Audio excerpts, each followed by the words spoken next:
Grant Hartley had it all figured out. Millionaire by 30, successful real estate empire, freedom to work 80-hour weeks without anyone complaining. He'd walked away from his marriage 2 years ago, convinced he'd made the right choice. Career over commitment, ambition over love, success over everything else. He told himself he was happier alone. Told himself his ex-wife would be fine. Told himself divorce was the mature decision for two people who wanted different things. He told himself a lot of lies. But on one ordinary Tuesday, rushing through a hospital to visit his mother, Grant took a wrong turn, pushed through the wrong door, ended up on the wrong floor, and saw something through a window that shattered every comfortable lie he'd been living. His ex-wife, Sloane, the woman he'd left behind without looking back. She was there, in a delivery room, screaming through labor, very pregnant, very married, to someone else, someone richer, someone better, someone who'd given her everything Grant couldn't. 3 babies, triplets, a whole family, a whole life, built without him. And in that moment, standing frozen outside that door, Grant Hartley finally understood exactly what he'd thrown away. But was it too late? Could he ever make it right? Or would he have to watch the love of his life build her happy ending with someone else? This is the story of what happens when you realize your biggest mistake at the worst possible moment, when the past collides with the present in a hospital hallway, and when second chances aren't always given to those who ask. Stay with me, because this story, it's not what you think. And the ending, it's going to change everything you believe about love, loss, and what it really means to heal. Let's begin. Code Blue in Delivery Room 7. The announcement crackled through the hospital speakers. Sloane Mitchell barely heard it over the roaring in her ears. Her body was doing something she couldn't control, couldn't stop, couldn't even pause to catch her breath. Another contraction hit. She gripped the hospital bed rail. Metal bit into her palms. Cold, hard, real. Breathe through it, the nurse said. Rosemary, Nurse Rosemary Davis. She had kind eyes and steady hands. That's it. You're doing great. Sloane wasn't doing great. She was 37 weeks pregnant with triplets. Her water had broken during dinner 2 hours ago. Brennan had been explaining a merger to potential investors. She'd felt the gush, looked down at the expensive restaurant chair, said 4 words that ended the meeting immediately. The babies are coming. Now she was here. Labor and delivery. Room 7. Everything happening too fast. The door burst open. Vivian Carson rushed in. Her best friend looked panicked. Hair everywhere. Mascara smudged, still in her work clothes. I'm so sorry I'm late. Vivian grabbed Sloane's hand, squeezed tight. Traffic was a nightmare. Where's Brennan? Tokyo. Sloane's voice came out tight, strained. Meeting, he's on a plane right now. He knows? Wesley's handling it, private jet. He'll be here. Another contraction built. Sloane counted. 1, 2, 3. Breathe. 4, 5, 6. Breathe. The same way she used to count before every difficult conversation with Grant. Before she'd ask him to come home earlier. Before she'd suggest they needed to talk. Before she'd finally asked for the divorce. I need you to not think about him, Vivian said. She knew. She always knew. This is your day, your moment. Grant Hartley doesn't get to be in your head right now. Sloane nodded, focused on the ceiling tiles. White, sterile, 16 across, 24 down. She'd counted them 3 times already. Dr. Celeste Morrison entered. Tall, confident, gray hair pulled back in a neat bun. She'd delivered hundreds of multiples. Sloane trusted her completely. Let's check your progress. Morrison's voice was calm, professional. The kind of voice that made you believe everything would be okay. She examined Sloane quickly, efficiently. You're at 7 centimeters, moving fast. How are you feeling? Terrified, Sloane admitted, and excited and terrified. Data. That's perfectly normal. Dr. Morrison smiled, warm, genuine. Your babies are doing well, all 3 heartbeats strong. We're monitoring closely. If anything changes, we'll adjust the plan. Sloan nodded, tried to focus, but something felt off, wrong, like a shadow at the edge of her vision, a premonition she couldn't name. "What is it?" Vivian asked. She was watching Sloane's face. "What's wrong?" "Nothing, everything, I don't know." Sloane shook her head. "I just have this feeling, like something's going to ruin this. Like I can't have one perfect day without the past showing up to destroy it. The past is gone, you're free, you're happy. You're about to have 3 beautiful babies with a man who adores you." Vivian's voice was fierce, protective. "Nothing is going to ruin this." Meanwhile, 4 floors above, Grant Hartley slammed his car door in the hospital parking garage. The sound echoed, sharp, angry. He was furious. The Riverside deal had fallen through. 6 months of negotiations.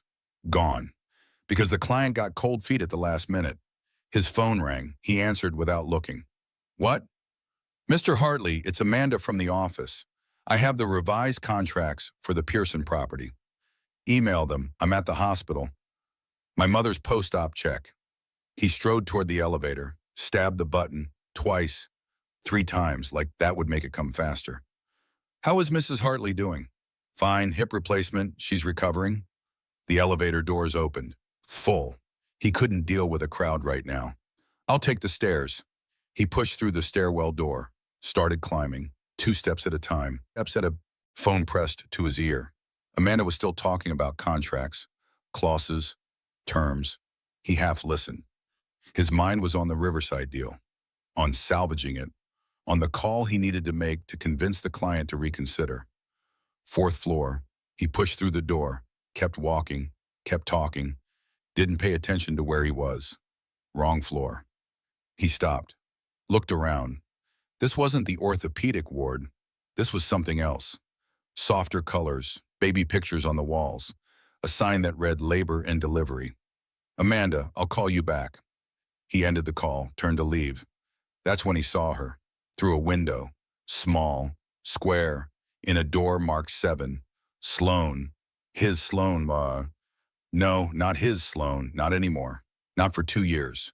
But that was her. Dark hair, the way she tilted her head when she was in pain, the curve of her cheek. He'd know her anywhere, in any crowd, in any moment. And she was pregnant, very pregnant. His phone slipped from his hand, clattered to the floor. The sound was distant, underwater. His whole world had narrowed to that window, that room, that woman. She was in a hospital gown, sweating, screaming through what had to be a contraction. And there was someone else in the frame, a tall man, dark suit, expensive, he saw. The man leaned down, kissed Sloane's forehead, tender, intimate, the way Grant used to kiss her, the way he should have kissed her more often. This wasn't possible. This wasn't real. Sloane was his ex-wife. They'd been divorced for 2 years. He'd moved on. She'd moved on. That was the deal. That was the understanding.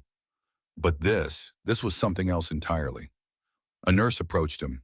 "Sir, are you okay? You look pale." He couldn't answer. Couldn't move. His feet were cement. His lungs were stone. "Sir?" The nurse touched his arm, gentle, concerned. Inside the room, Sloane turned her head, looked toward the door, looked directly at the window. Their eyes met. For 1 second, 2, 3. He watched her face change. Watched shock become recognition, become horror. "No," her voice was muted by the glass, but he could read her lips, could see the panic in her eyes. "No, no, no." Vivian followed her gaze, saw Grant through the window. Her expression hardened immediately. She stood, moved toward the door, protective, fierce. "Get him out." Sloane's voice rose. Even through the door, he could hear her now. "Get him out of here, now." Dr. Morrison was checking the monitors. She looked up, saw Sloane's blood pressure spiking on the screen. "What's happening?"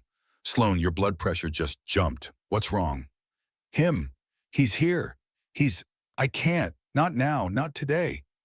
Sloane was breathing too fast. Panic attack mixing with labor. "Anyone but him, please. Not today." The door opened. A man emerged. The man from inside. He was taller than Grant. Broader, mid-30s maybe. Expensive suit. Confident posture. The kind of man who was used to being in charge, used to protecting what was his. "Can I help you?" His voice was neutral, but his body language was clear. "Stay away from my wife." Grant found his voice. "Finally. Sloan, we were. I'm her ex-husband." The man's expression didn't change, but something in his eyes sharpened. "I know who you are. You're, you're with her." Grant's brain wasn't working right. Words came out wrong, disconnected. "I'm her husband." The man emphasized the word. Present tense, not past. Brennan Sinclair. The name hit Grant like a physical blow. He knew that name. Everyone knew that name. Brennan Sinclair, CEO of Tech Vanguard, Forbes 30 under 40, net worth in the hundreds of millions. Grant had read an article about him just last month, about his company's latest acquisition, about his philanthropic work, about his marriage 6 months ago to a woman named Sloan Mitchell.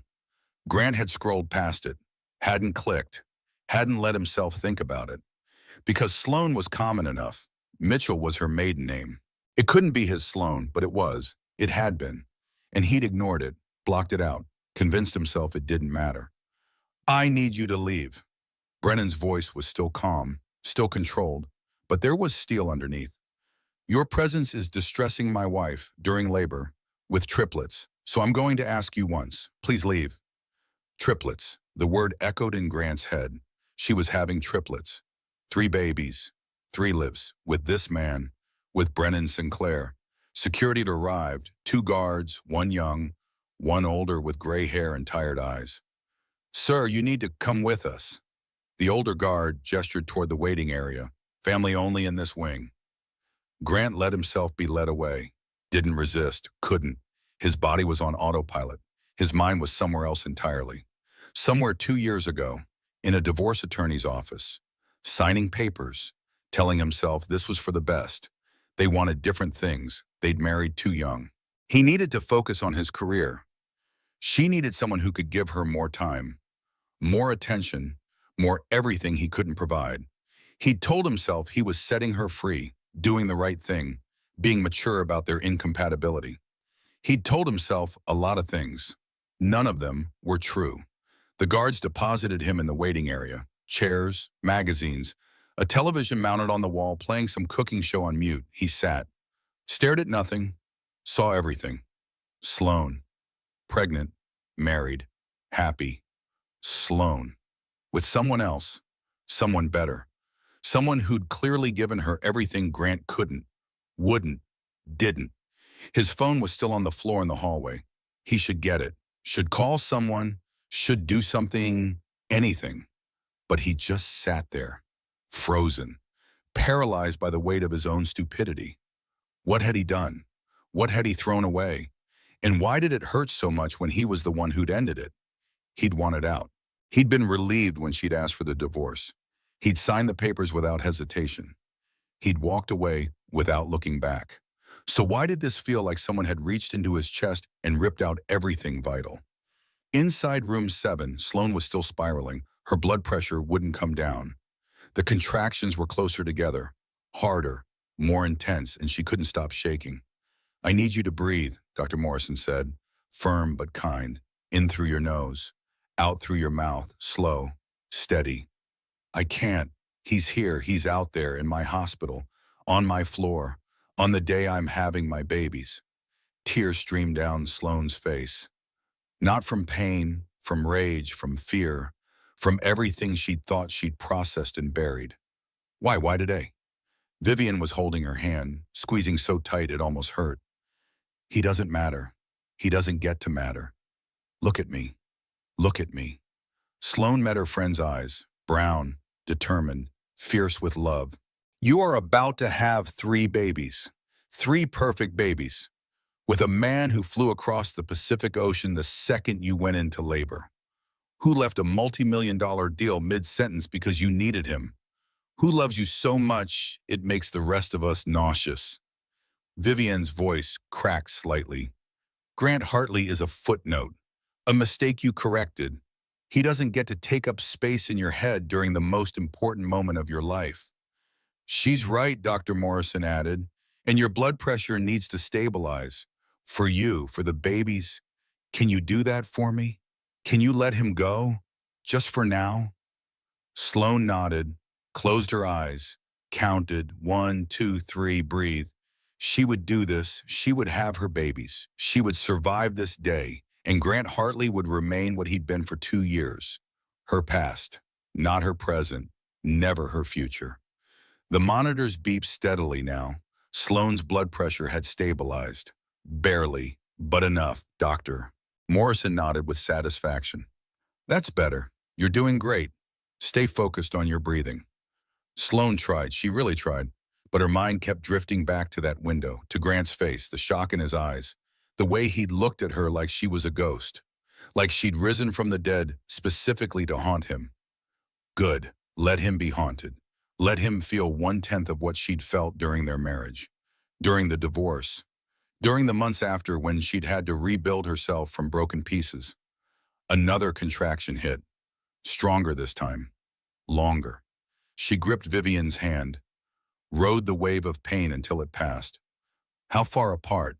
Vivian asked Dr. Morrison. "About 3 minutes. Consistent. We're getting close." The doctor checked the monitors again. Baby A's heart rate is good. B and C are looking strong. Everyone's handling labor well. Sloane closed her eyes. Baby A, baby B. B, baby C. In a few hours, they'd be Connor and Ethan and Nora, her children, her family, the life she'd built from the ashes of her first marriage. In the waiting area, Grant's mother appeared. Judith Hartley was in a wheelchair. Post-surgery, hip replacement 2 days ago. She should still be in her room resting. But she'd insisted on coming down for her checkup appointment. Her son was supposed to meet her here 20 minutes ago. Sterling Hartley pushed the wheelchair. Grant's older brother, 36, successful in his own right, but quieter than Grant, more thoughtful, more present. "Where's your brother?" Judith asked, impatient, worried. "He said he'd be here." "I'll find him." Sterling pulled out his phone, started to dial. Then he saw Grant, sitting alone in the corner. Face blank, eyes distant. Sterling knew that look. That was the look of a man who had just had his world shattered. "Grant?" Sterling approached carefully, the way you'd approach someone standing on a ledge. "You okay?" Grant looked up, slow, like moving through water. "She's here." "Who's here?" "Sloane, my Sloane, no. Not my Sloane, not anymore." The words came out flat, emotionless. Shock had set in. "She's here. She's having a baby." Sterling went very still. "What?"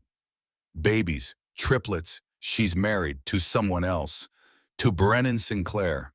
Grant laughed, sharp, bitter. "Do you know who that is? He's worth $400 million. $400 million. And I thought I was doing well with my $8 million. Judith heard this, wheeled herself closer. "Sloane is here? In this hospital?" "4th floor, labor and delivery, room 7. Grant's voice was hollow.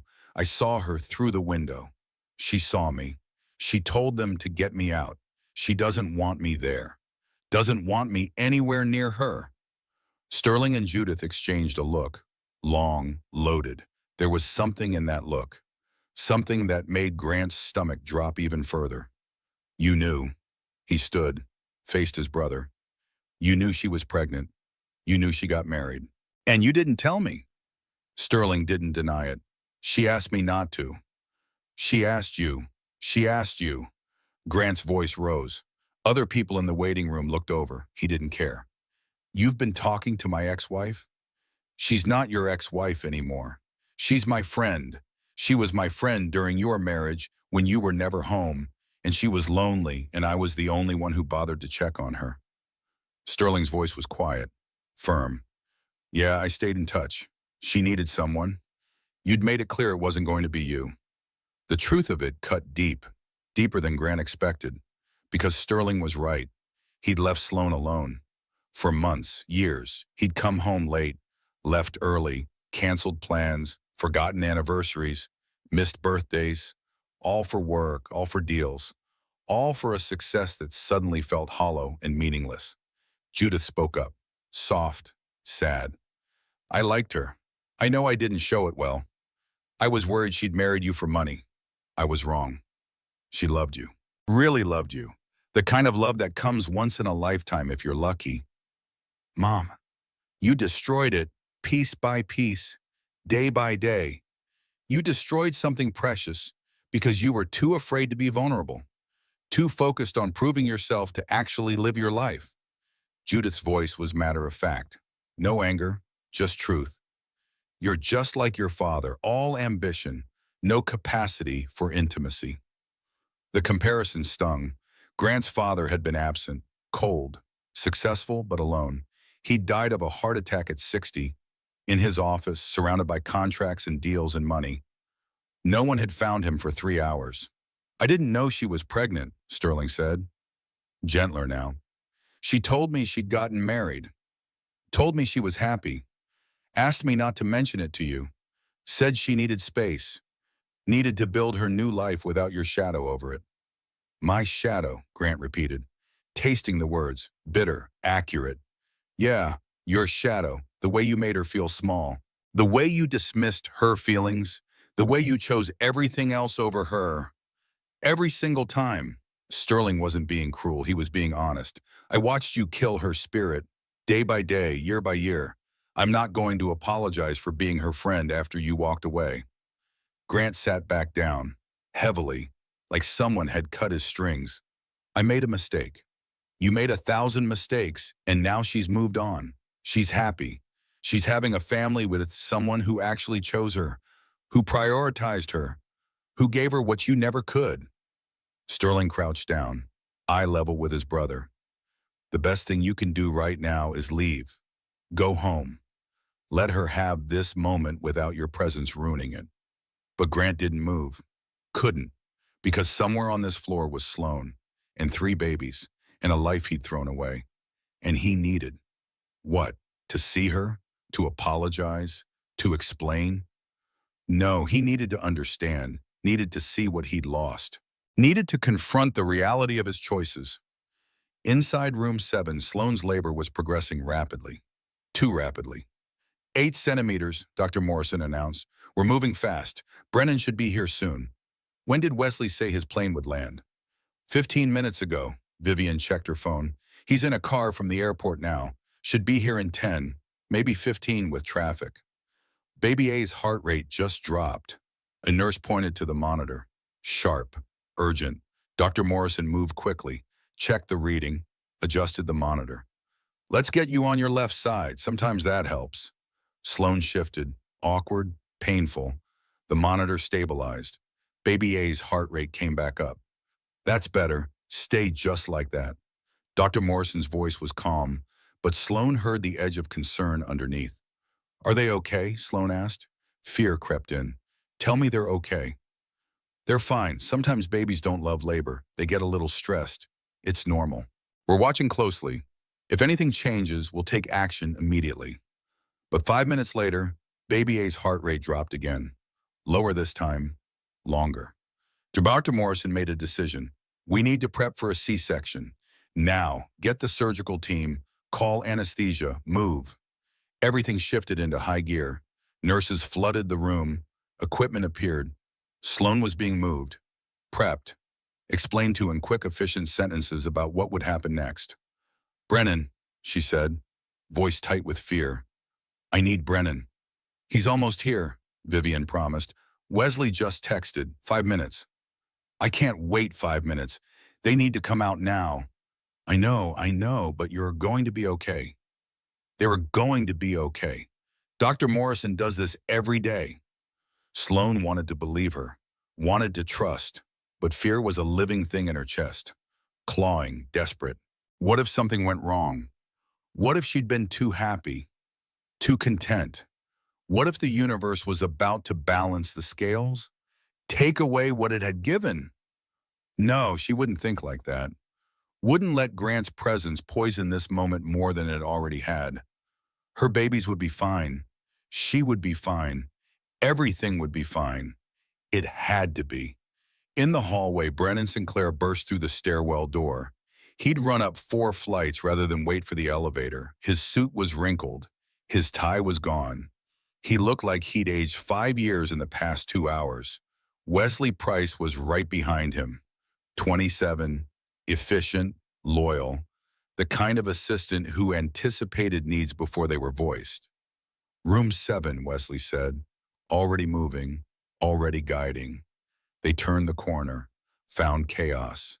Medical staff rushing, equipment being wheeled, the controlled urgency of an emergency. A nurse stopped them.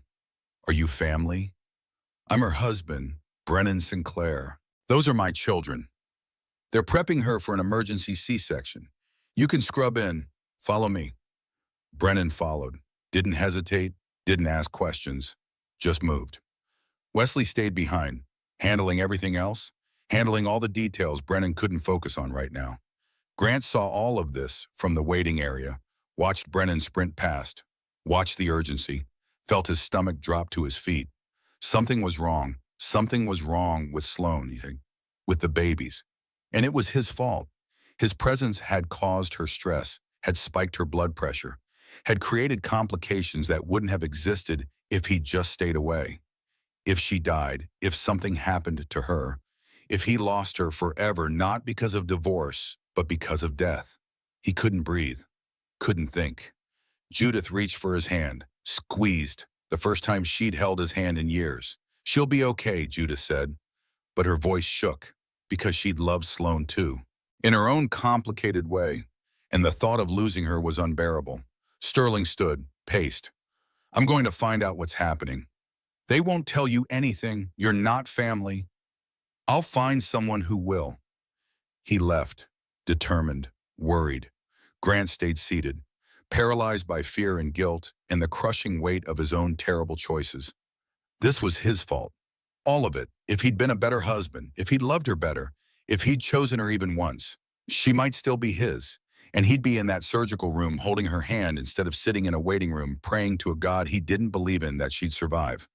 Inside the operating room, Sloan was being prepped. The anesthesiologist was explaining the epidural. The surgical team was moving with practiced efficiency. Brennan was beside her, dressed in scrubs, holding her hand. His face was pale but determined. I'm here. I'm right here. Not going anywhere. His voice was steady, strong, everything she needed. I'm scared, she admitted. The drugs were taking effect, numbing her, but not her fear. I know, but you're the strongest person I've ever met. You survived a marriage that tried to break you. You rebuilt yourself from nothing. You can survive this. We can survive this. Dr. Morrison appeared, also in scrubs, also calm. Ready? Sloan nodded. Because she was. Because she had to be. Because 3 lives depended on her being brave enough to face this. Then let's meet your babies, Dr. Morrison said, and smiled, and began. The scalpel cut clean, precise. Dr. Morrison worked with the efficiency of someone who'd done this hundreds of times. Sloan couldn't feel the cutting, just pressure, movement, the strange sensation of her body being opened. Brennan held her hand, kept talking, low, soothing, about the nursery they'd painted, the books they'd bought, the names they'd chosen, anything to keep her grounded, present. First baby coming out, doctor, Morrison announced. Then a sound, the most beautiful sound Sloan had ever heard. A cry, strong, healthy, angry at being evicted from his warm home. It's a boy, baby A, 7 pounds 2 ounces. Tears streamed down Sloan's face. She couldn't stop them. Didn't want to. Brennan was crying too, kissing her forehead, her cheeks, her lips. Our son, we have a son. The baby was held up briefly, red, screaming, perfect, then whisked away to be checked by the pediatric team. Second baby, also a boy, 6 pounds, 11 ounces. Another cry, another wave of relief and joy so intense Sloan thought her heart might burst. And baby number 3, it's a girl, 6 pounds, 8 ounces. The smallest cry, but just as fierce, just as determined. Sloan sobbed, full body sobs, happy tears, grateful tears, overwhelmed tears. They're here. They're really here. You did it. You're amazing. Brennan's voice was thick with emotion. 3 babies, 3 perfect babies. The babies were shown to them, all 3, one at a time, Connor James, Ethan Michael, Nora Grace, their family. Complete. But then the monitors started beeping. Different. Urgent. Blood pressure dropping, someone said. Clinical. Fast. She's hemorrhaging. I need suction. Now. Dr. Morrison's voice changed. From warm to commanding, from celebrating to saving. Brennan's grip on Sloane's hand tightened. Sloane, stay with me. Look at me. She tried, but suddenly she was so tired, so heavy. Her eyelids were lead. Her body was giving up. The babies? Her voice was barely a whisper. They're perfect. All three, you hear me? They're perfect. Now you need to be okay too. You need to stay with us. Trying, she managed, but everything was getting dark, distant, like she was falling down a very long tunnel. She heard voices, urgent, medical, someone calling for blood, for instruments, for help. She heard Brennan, desperate, afraid, begging her to stay, to fight, to hold on. And for just a moment, just a split second, she thought about letting go, about how easy it would be to just drift away, to stop fighting, to rest. But then she thought about three tiny faces, three lives that needed her, three babies who just entered the world and deserved their mother. Not today. She wouldn't give up today, not when she finally had everything she'd ever wanted. She fought, pulled herself back from the edge, forced herself to stay present, to stay alive. In the waiting area, a nurse emerged, looked around for family. Wesley stood immediately. I'm here for Brennan Sinclair, his wife. She's hemorrhaging. The babies are all healthy, 3 boys and a girl, but Mrs. Sinclair is having complications. They're working on it now. Sterling overheard, looked at Grant. His brother's face had gone gray, ashen. Did you hear that? Sterling asked quietly. Grant nodded. Couldn't speak. His throat had closed. His chest was tight. The thought of Sloane dying, actually dying, was too much, too impossible, too devastating. She had to be okay, had to survive, even if she never spoke to him again, even if he never saw her again. She had to exist in the world, had to be alive somewhere, happy, thriving. The world needed Sloane Mitchell in it, needed her light, her kindness, her strength. He needed her in it, even from a distance, even as a memory, even as the woman he'd loved and lost and destroyed through his own stupidity. Please, the word echoed in his head. Please, please, please. Judith was crying quietly. Sterling had his arm around their mother. They waited. Time stretched, distorted. 5 minutes felt like 5 hours. Grant stood, sat, stood again. He couldn't stay still, couldn't think, could barely breathe. He found himself walking through the waiting area, down a hallway, to a door marked chapel. He hadn't been in a church since his wedding to Sloane, 7 years ago, a lifetime ago, when he'd promised to love her, honor her, cherish her, for better or worse, in sickness and health. He'd broken every promise, every vow, every commitment.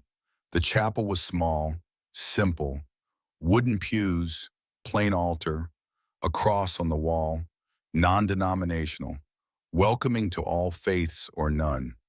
A janitor was cleaning, older man, gray hair, humming softly, not a hymn, just some old tune from decades past. The normalcy of it was grounding. Life continued, people cleaned, people hummed, even when everything else was falling apart.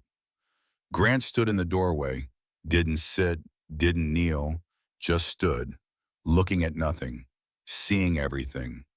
His marriage flashed before him, 7 years compressed into moments. Meeting Sloane at a charity auction. She'd been 22, fresh out of college, working for a nonprofit. She'd worn a blue dress, simple, elegant. She'd smiled at him, and the whole room had brightened. Their first date, coffee that turned into dinner that turned into walking through the city at midnight, talking about everything. Dreams, fears, the future they wanted to build. The proposal, on the Brooklyn Bridge at sunrise. She'd said yes before he'd finished asking, had kissed him with tears streaming down her face. Happy tears, the kind he'd make her cry again, but for different reasons. The wedding, small, her family, his family, a few friends. She'd written her own vows, had promised to love him through everything, to support his dreams, to build a life together. And she had. For 5 years, she'd supported, sacrificed, adjusted her life to fit around his. She'd taken his absences, his cancellations, his half-hearted apologies. She'd made herself smaller so he could feel bigger. And he'd taken it all, never questioned it, never appreciated it, never realized what he had until it was gone.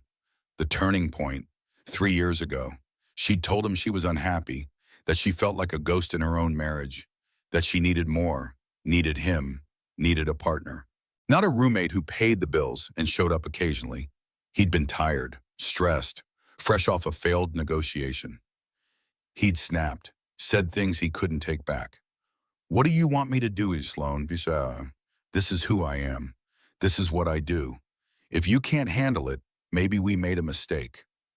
The words had hung between them for 3 months, neither one taking them back, neither one apologizing, until finally she'd asked for the divorce, and he'd said yes, immediately, too quickly, because part of him had been relieved. Part of him had wanted out, wanted the freedom to work without guilt, without someone waiting at home, without having to pretend to be someone he wasn't. He'd told himself he was doing her a favor, setting her free to find someone better, someone who could give her what she needed. He'd told himself a lot of lies. The divorce had been civil, amicable. She'd asked for almost nothing, just her personal belongings, her car, enough money to start over. He'd been generous, guilt money, conscience money, money to make himself feel less terrible about throwing away something precious. The papers were signed. She'd moved out. He'd gone to work the next day. Life continued, except it didn't, not really, because everywhere he looked, he saw her absence. The coffee she used to make, the books she'd left half-read, the photos on the walls they'd chosen together, the silence where her laugh used to be. He dated, casually. Paige had been around for 18 months, nice, pretty, uncomplicated. She didn't ask for much, didn't expect much. That was perfect. That was what he wanted. Except it wasn't, because Paige wasn't Sloan. No one was Sloan.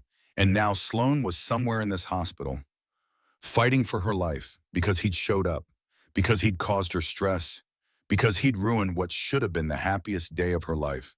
Please, the word was a prayer, a plea, a desperate wish thrown into the universe.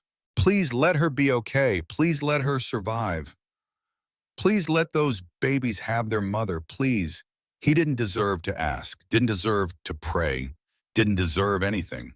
But he asked anyway, because sometimes that's all you can do. Sometimes begging the universe is the only option left. Back in the OR, the bleeding was under control. Dr. Morrison's voice shifted from urgent to relieved. "Got it. We're good. She's stable." Brennan hadn't let go of Sloane's hand. His face was wet with tears he didn't bother hiding. "You hear that? You're okay. You're going to be okay." Sloane's vision cleared. The darkness receded. She was still here, still alive, still fighting. "My babies. I want to see my babies. Soon, we're closing you up. They're in the nursery, doing great, being checked and weighed and measured. You'll see them in recovery." Dr. Morrison's smile was visible even behind her mask. "You did beautifully, all 4 of you."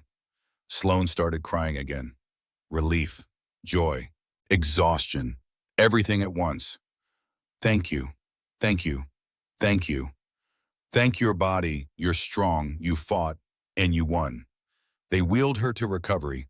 Brennan walked beside the gurney, never let go of her hand, never stopped talking to her, anchoring her, and reminding her she was loved. She was safe. She was home. Wesley was waiting outside recovery, efficient, prepared. "The private suite is ready. Your parents are on their way. I've called the attorney about updating the estate documents. Everyone from the office sends their congratulations." "Thank you, Wesley. I don't know what we'd do without you." "Probably chaos." Wesley smiled, rare, genuine. "But worth it. Congratulations." "Boss, you're a father." Brennan laughed, shaky. overwhelmed. I'm a father, 3 times over. That's terrifying. You'll be great. You're prepared, organized, rich enough to hire help. Money doesn't make you a good parent. No, but love does. And you've got that covered. They brought the babies to recovery, one by one, then together, all three. Sloan held them, her arms full of tiny humans. Her heart so full it hurt. Connor, calm, observant, already studying the world with serious eyes. Ethan, vocal, letting everyone know exactly what he needed, loud, insistent. Nora, watchful, quiet, taking everything in, the smallest, the most determined. We made them, Sloan whispered, awed, terrified, grateful. They're real. They're ours. Best thing I've ever done. Brennan's voice cracked. You're the best thing I've ever done. Vivian entered, took one look at the babies, burst into tears. They're perfect. You're perfect. This is perfect. And for a moment, just a moment, everything was perfect. Until Sloan remembered. Grant was somewhere in this building. Her past had invaded her present. Her pain had showed up uninvited to her joy, but she pushed the thought away, refused to let him take up space. Not now, not today. Today was about her babies, her husband, her life. Grant Hartley was a ghost, a memory, a lesson learned. He didn't get to haunt her anymore. She wouldn't let him. The recovery room smelled like antiseptic and hope. Sloan couldn't stop staring at her babies. 3 tiny faces, 3 complete humans. She'd made them, carried them, brought them into the world. Connor yawned, a huge yawn for such a small person. His little fists uncurled, curled again, peaceful. Ethan fussed, not quite crying, just letting everyone know he existed. He demanded attention, always would. She could already tell. Nora watched, those serious eyes missing nothing, taking in her mother, her father, her brothers, filing it all away. I could stare at them forever, Brennan said. He'd taken approximately 400 photos already, maybe more. His phone was full of the same 3 faces from slightly different angles. That's the plan, Sloan said. She was exhausted. Her body felt like it had been taken apart and put back together wrong. But she'd never been happier. That's literally the plan for the next 18 years. Vivian laughed. She was holding Ethan, rocking him gently. 18? Try 30. Try forever. You're parents now. There's no retirement from this job. A nurse came in, young, cheerful. How are we doing? Any pain? Nausea? Pain. Definitely pain, but manageable. I'll get you something. Your blood pressure looks good. Heart rate is normal. All 3 babies are perfect. You did great, Mama. The words landed soft, warm, Mama. She was a mama now, a mother, responsible for 3 lives. The weight of it hit her, not crushing, just real, heavy in a way that mattered. After the nurse left, Sloane's expression changed, darkened. Brennan noticed immediately. What's wrong?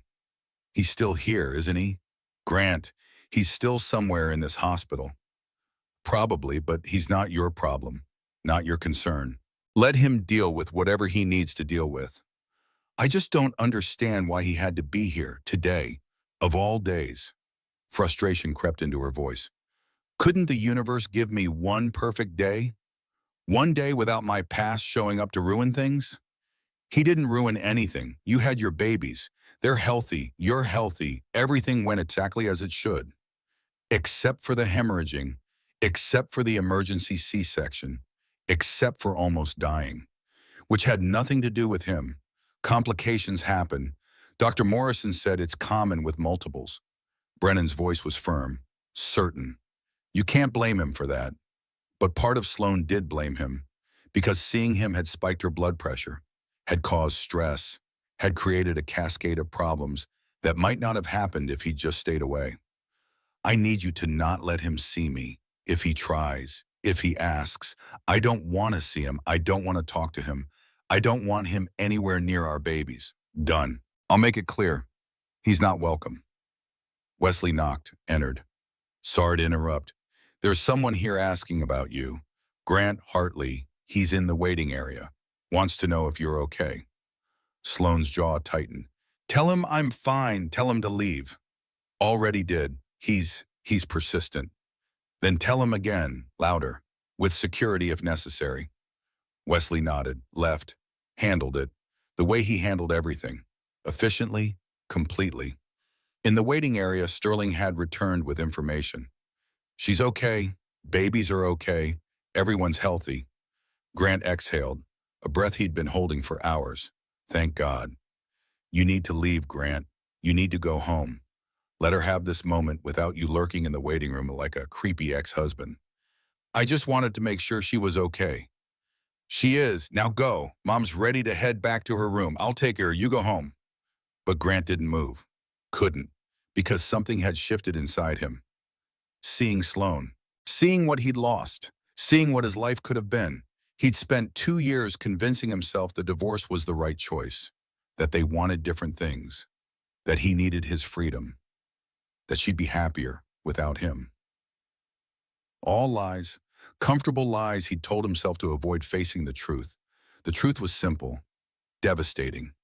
He'd loved her. Really loved her. And he'd destroyed it. Piece by piece. Choice by choice. Absence by absence. He'd destroyed the best thing in his life because he was too afraid to be vulnerable. Too focused on success to appreciate what success was supposed to give him. Time, freedom, partnership. Instead, he'd worked himself into the ground, built an empire, made millions, and come home to an empty house every night, alone, by choice, by his own stupid choice. I need to see her, he said, voice rough. Just once, just to say, I don't know, something. No, you don't get to do that. You don't get to show up and unload your guilt on her. She's recovering from major surgery. She just had 3 babies. She deserves peace, not your apologies. Sterling was right. Grant knew it. But knowing didn't make it easier. Judith spoke from her wheelchair. Quiet, sad. Let him go, Sterling. Let him see her. Let him face what he lost. Maybe then he'll finally understand. Mom, I'm serious. He needs to see it. See her. See the life she built without him. See what choosing yourself over someone you love actually costs. Judith looked at her youngest son, disappointment clear in her eyes. Let him have his closure, even if it destroys him. Sterling considered this, then nodded. Fine, but I'm coming with you to make sure you don't make it worse. They approached Wesley. Sterling explained. Wesley looked skeptical but agreed to ask. He returned to the recovery room.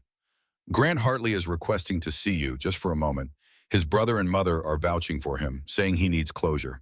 Sloane's first instinct was to say no, absolutely not, never, but then she thought about it, really thought about it. Maybe she needed closure too. Maybe she needed to face him, tell him exactly what she thought, make him understand what he'd done, what he'd destroyed, what he'd lost. Not here, not with my babies, in the hallway. 5 minutes, and you stay with me. She looked at Brennan, strong, steady, her partner. I need you there. Always, I'm always there. Vivian took all 3 babies.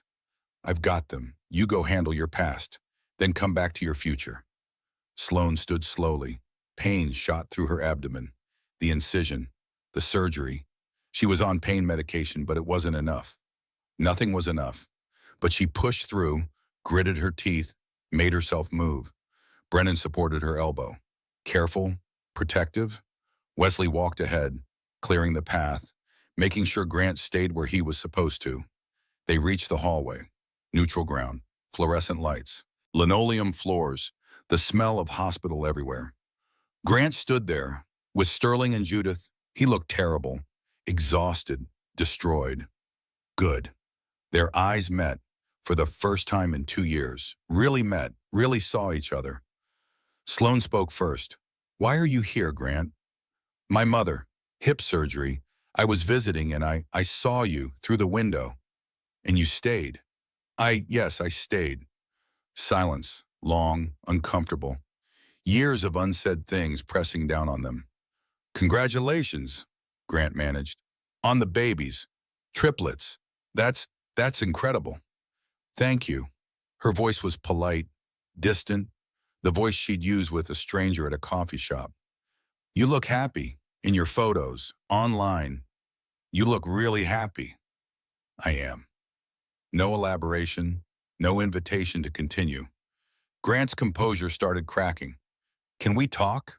Really talk? About what happened? About us? We're talking. I mean about the divorce, about the mistakes I made. I've been thinking, no, firm, final. We're not doing this. Not today. Not any day. I made a mistake. The divorce, letting you go. It was a mistake. And something in Sloane snapped. The anger she thought she'd processed. The hurt she thought she'd healed. All of it came flooding back. Her voice rose. You made a mistake? That's what you're going with? A mistake? Wesley moved closer, protective. Brennan's hand tightened on her arm, steadying. You didn't make a mistake, Grant. You made hundreds of choices, thousands of choices. Every time you chose work over us, every time you dismissed my feelings, every time you came home late and left early and canceled plans and forgot anniversaries and looked through me instead of at me. Her voice shook with rage, with pain, with truth. Those weren't mistakes. Those were choices you chose, over and over. You chose everything else over me. Grant, I know, you're right. I was wrong about everything. I've spent 2 years realizing how wrong I was. And I've spent 2 years healing from the damage you did. Her voice shifted, softer, sadder, more true.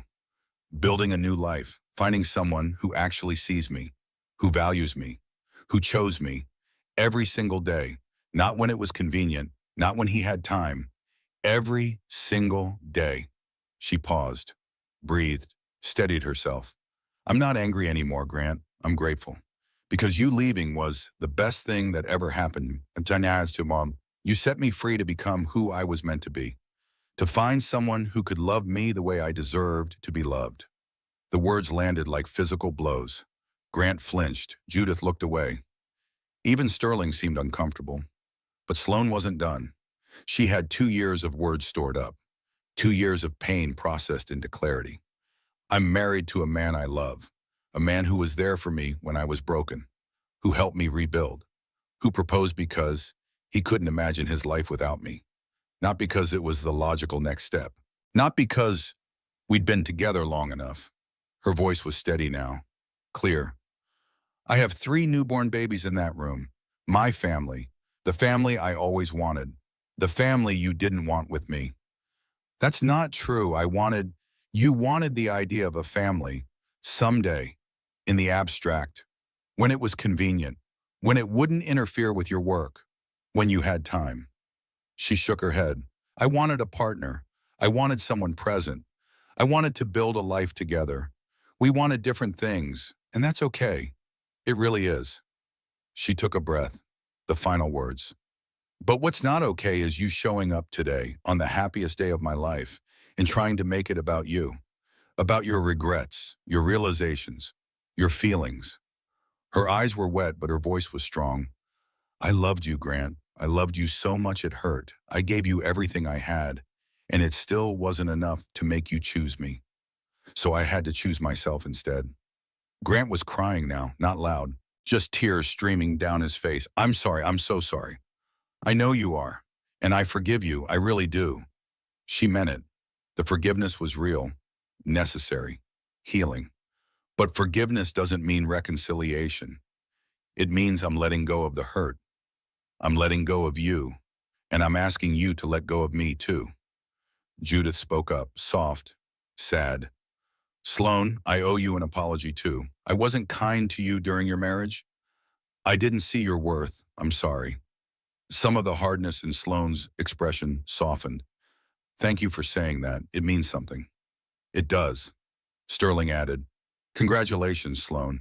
You deserve all of this, all the happiness, all the love, everything. Thank you, Sterling, for being a friend when I needed one. Sloane turned to go. Each step was agony, but she made herself move, made herself walk away. From Grant, from the Peyton, from everything that had tried to break her. Brennan supported her. Wesley cleared the path. They returned to the recovery room, to Vivian holding 3 babies, to the future, to everything that mattered. Behind her, Grant stood in that hallway, frozen, destroyed. His mother on one side, his brother on the other. He'd lost more than Sloan. He'd lost the version of himself that could have been better, could have been worthy, could have chosen love over ambition. "Come on," Sterling said gently. "Let's go home." Grant let himself be led away, out of the maternity ward, out of the hospital, out of Sloan's life. This time, really out. Finally out. Forever out. Day one, post-birth, post-confrontation, post-everything. The private suite was comfortable, but chaos. Organized case. The beautiful kind. 3 babies, 3 feeding schedules, 3 diaper changes, 3 of everything. Sloan and Brennan were learning to tag team. He'd change Connor while she fed Ethan, while Vivian burped Nora. Then they'd rotate, switch, adjust, learn. "How are people with triplets not in the Olympics?" Vivian asked. She was covered in spit up, hair everywhere, exhausted. "This should be an Olympic sport, because Olympic athletes get to sleep," Brennan said. He hadn't slept in 36 hours, looked like he'd aged 5 years, but he was smiling, genuinely smiling. "This is harder than any marathon." Sloan laughed, exhausted, painful, happy. "But look at their faces. That's why. That's the only reason." And it was true. 3 tiny perfect faces. Connor's serious expression. Ethan's demands. Nora's watchful eyes. Worth every second of pain. Every moment of exhaustion. Every sacrifice. Elizabeth and Richard Sinclair arrived. Brennan's parents, warm, kind, genuinely excited to be grandparents. Elizabeth immediately started organizing. Brought prepared meals, extra supplies, practical help. "You need sleep," Elizabeth told Sloan, firm but gentle. "Let me take the first night shift. You rest." "I can't. I need to feed them." "You can pump. I'll handle the bottles. You need to heal, please." Sloan wanted to argue, wanted to prove she could do it all. But her body was screaming, begging for rest. "Okay, okay, thank you." Richard held Connor, completely smitten. "He looks like you, Brennan, that serious expression, always thinking." "God help him," Brennan said. But he was proud, terrified, overwhelmed, but proud. That evening, Wesley arrived, professional, efficient, bringing flowers, cards from the office, and an envelope. "This was delivered to your house. The law firm name concerned me." He handed it to Brennan. "Thought you should see it immediately." Brennan opened it, read. His expression darkened, hardened. Sloan noticed. "What is it?" "Letter from a law firm, Grant's attorney, expressing his desire to make amends, requesting a meeting to discuss past financial oversights during the divorce." Sloan's blood went cold. "What?" She read it once, twice, hands shaking, rage building. "He's not letting go. He's trying to find a way back in." She looked at Brennan, fear mixing with anger. "I need you to know something. There's no part of me that wants him back, not even a fraction. But I'm angry. I'm so angry that he's still trying to control things." "He's claiming there were financial errors in the settlement?" Brennan's jaw was tight, controlled fury. "There weren't. You had a good attorney. You took what was fair." I know that. So why is he doing this?" "Because seeing you happy made him realize what he lost. And men like Grant don't handle loss well." Brennan pulled out his phone. "I'm calling our attorney. This ends now, today, forever." He stepped into the hallway, made the call. His voice was low but firm, setting boundaries, drawing lines, protecting his family. Sloan watched him through the doorway. This was what partnership looked like. Someone who stood beside you, who fought for you, who protected what you'd built together. Grant had never done that, had never been that, had never even tried. She'd been married to the wrong man. For 5 years, wasted 5 years on someone who couldn't give her what she needed, what she deserved. But those years weren't wasted. They taught her what to look for, what to run from, what actually mattered. And they'd let her here. To Brennan, to 3 babies, to this life. So maybe they weren't wasted after all. Maybe they were necessary. The painful path to something beautiful. Vivian sat beside here. You okay? I will be. Once he's really gone. Once he understands I'm not his anymore. Never was his, not really. He'll understand, eventually. Some men take longer to learn. That night, Sloane fed Nora at 2 in the morning. The house was quiet, just her and her daughter, the darkness soft and peaceful. She looked at that tiny face, those serious eyes, and had a moment of complete clarity. I used to think I needed to be perfect to be worthy of love, she whispered. Nora looked up at her, listening, understanding in that way babies do. I needed to be the perfect wife, say the right things, need the right amount, not too much, never too much, but looking at you, at your brothers.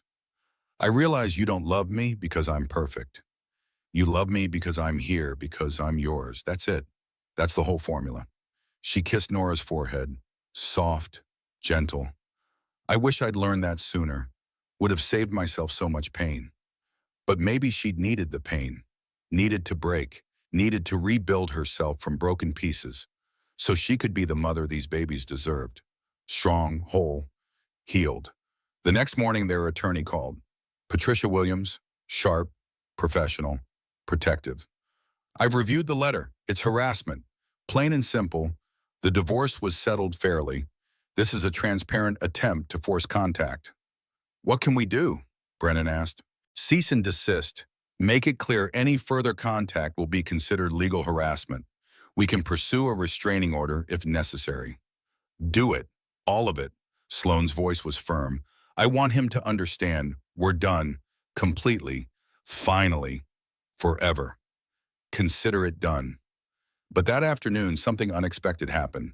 Sterling arrived, respectful, careful, asked permission before entering. I'm not here representing Grant, he said immediately. Hands up, non-threatening. I'm here as a friend to apologize for his behavior and to give you something. He handed Sloane an envelope. Inside was a check, substantial, made out to her. What is this? Your half of the appreciation on the property you own together. From the sale 2 years ago. There was an accounting error. You were owed this. The attorney was right about that part. Though he went about it completely wrong. Sloane stared at the check. Life-changing money. Why are you giving me this? Because it's yours. Not a gift, not a peace offering. What you're legally owed. Sterling's voice was gentle, kind. I've been managing Grant's accounts, found the discrepancy 3 months ago. Told him it needed to be corrected. He fought me. But the letter from his attorney wasn't authorized. His lawyer went rogue. Tried to use it as leverage for contact. Grant fired him yesterday. So Grant wasn't trying to manipulate me. He wants to see you desperately, but he's trying to respect your boundaries. Badly, clumsily, but trying. Sterling smiled sadly.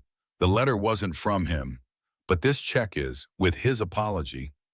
Sloane looked at the check, at Sterling, at this final piece of her past being settled, made right. Thank you for bringing this, for being honest. You deserve honesty. You deserved it during your marriage too. I'm sorry I didn't speak up more then. After Sterling left, Sloane sat with the check, thinking, processing. This was it, the final thread connecting her to Grant. Money, property, legal obligations. All settled, all done. She could deposit this check, close that account, never think about Grant Hartley again. Freedom, real, complete, final. How do you feel? Brennan asked. Light, like something heavy just lifted. She looked at her husband, her partner, her home. I feel free. Day 3, discharge day. The process was elaborate. 3 car seats installed and triple-checked. Pediatrician appointments scheduled. Emergency contacts reviewed. Medications explained and instructions repeated. Vivian helped coordinate, organized, efficient. You ready for this? Real life? No nurses? Just you two and 3 tiny humans who need everything? Absolutely not, Sloane admitted. But we're doing it anyway. Brennan was loading the car. Carefully, precisely, each bag in its designated spot, each supply accounted for. Organization was his love language. Planning was his comfort. The drive home was slow. Precious cargo. Brennan drove like they were transporting explosives, 10 miles under the speed limit. Both hands on the wheel, eyes constantly checking the rearview mirror. Sloan kept turning around, checking the babies. All three were sleeping. Peaceful, perfect, not a care in the world. Their home appeared. Modern farmhouse, Westchester, quiet neighborhood, good schools, safe, everything they'd wanted. They'd bought it 6 months before the wedding. Spent 3 months perfecting the nursery. 3 cribs, 3 changing stations, 3 rocking chairs, 3 of everything. Brennan's parents were there, having prepared everything. The fridge was stocked. The house was spotless. Soft music played. Mozart, classical, supposedly good for babies. Welcome home, Elizabeth said, emotional, happy. Welcome home, little ones. Richard helped carry in bags, supplies, equipment. Need anything else? Anything at all? Sleep, Brennan said, half joking. About 12 hours of uninterrupted sleep. Not for 18 years, Richard laughed, but worth it. Every sleepless night, every exhausted day, worth it. That first night home was chaos. Beautiful case. The babies woke on rotation. Someone always needed something. Sloan and Brennan were running on pure adrenaline and love. At 4 in the morning, they sat on the nursery floor, each holding a baby, one crying in the crib. They looked at each other, exhausted, overwhelmed, and laughed. This is insane, Brennan said. This is perfect. Both things are true. Between feedings and changings and endless laundry, Sloan had moments of profound realization. Moments of clarity that only come at 3 in the morning when you're too tired to lie to yourself. She was changing Ethan's diaper. He was screaming, angry, demanding, completely unreasonable, and she loved him so much it hurt. You don't have to earn this, she told him. Soft. True. You don't have to be perfect. Don't have to do anything except exist. And I'll love you. That's it. That's the deal. You exist and I love you. She thought about Grant, about their marriage, about how she'd spent 5 years trying to earn his love, his attention, his presence, trying to be good enough, perfect enough, worthy enough. What a waste. What a terrible, exhausting waste. Love shouldn't be earned, shouldn't be a reward for good behavior, should just be freely given, fully present. She'd learned that, finally, too late for her marriage, but just in time for her children. The next day, Patricia called with news. Grant Hartley's new attorney reached out, professional, apologetic, says the previous communication was unauthorized. Grant apologizes for any distress, accepts the divorce terms as final, won't pursue further contact. And if he does, then we pursue legal action. But I think he finally understands. You've moved on. He needs to as well. Sloan felt something release. Not joy, not vindication, just release. The final thread cut. The last connection severed. She was sitting in the nursery, all 3 babies asleep. The house quiet except for the white noise machine and 3 tiny breathing sounds. Her phone buzzed, unknown number. But she recognized the area code. Grant. She should delete it, block him, ignore it completely. But curiosity won. The message read, I know I don't have the right to contact you, and I won't again after this. I just needed to say something. You were right about all of it. I made hundreds of choices that led to losing you. And seeing you happy, seeing what real love looks like through that hospital window, I finally understood what I gave up. Not for you, you don't need my understanding. But for me, so I can stop making the same mistakes. You deserve everything you have. The family, the love, all of it. I hope your babies grow up seeing their mother the way I should have seen you, as someone extraordinary. Take care, Sloan. She read it twice, felt. Nothing dramatic, no anger, no satisfaction. Just quiet acknowledgement that he was finally growing up. Too late for them, but maybe not too late for him. She didn't respond, deleted the message, blocked the number. Let Grant Hartley become what he should have always been, a memory, a lesson, a closed chapter.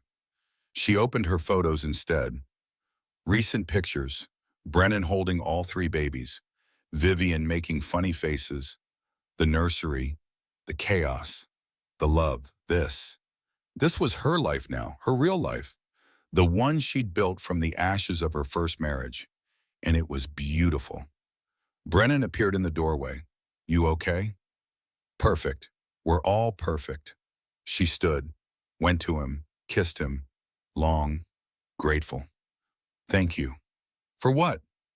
For being you, for loving me the way you love me, for giving me this.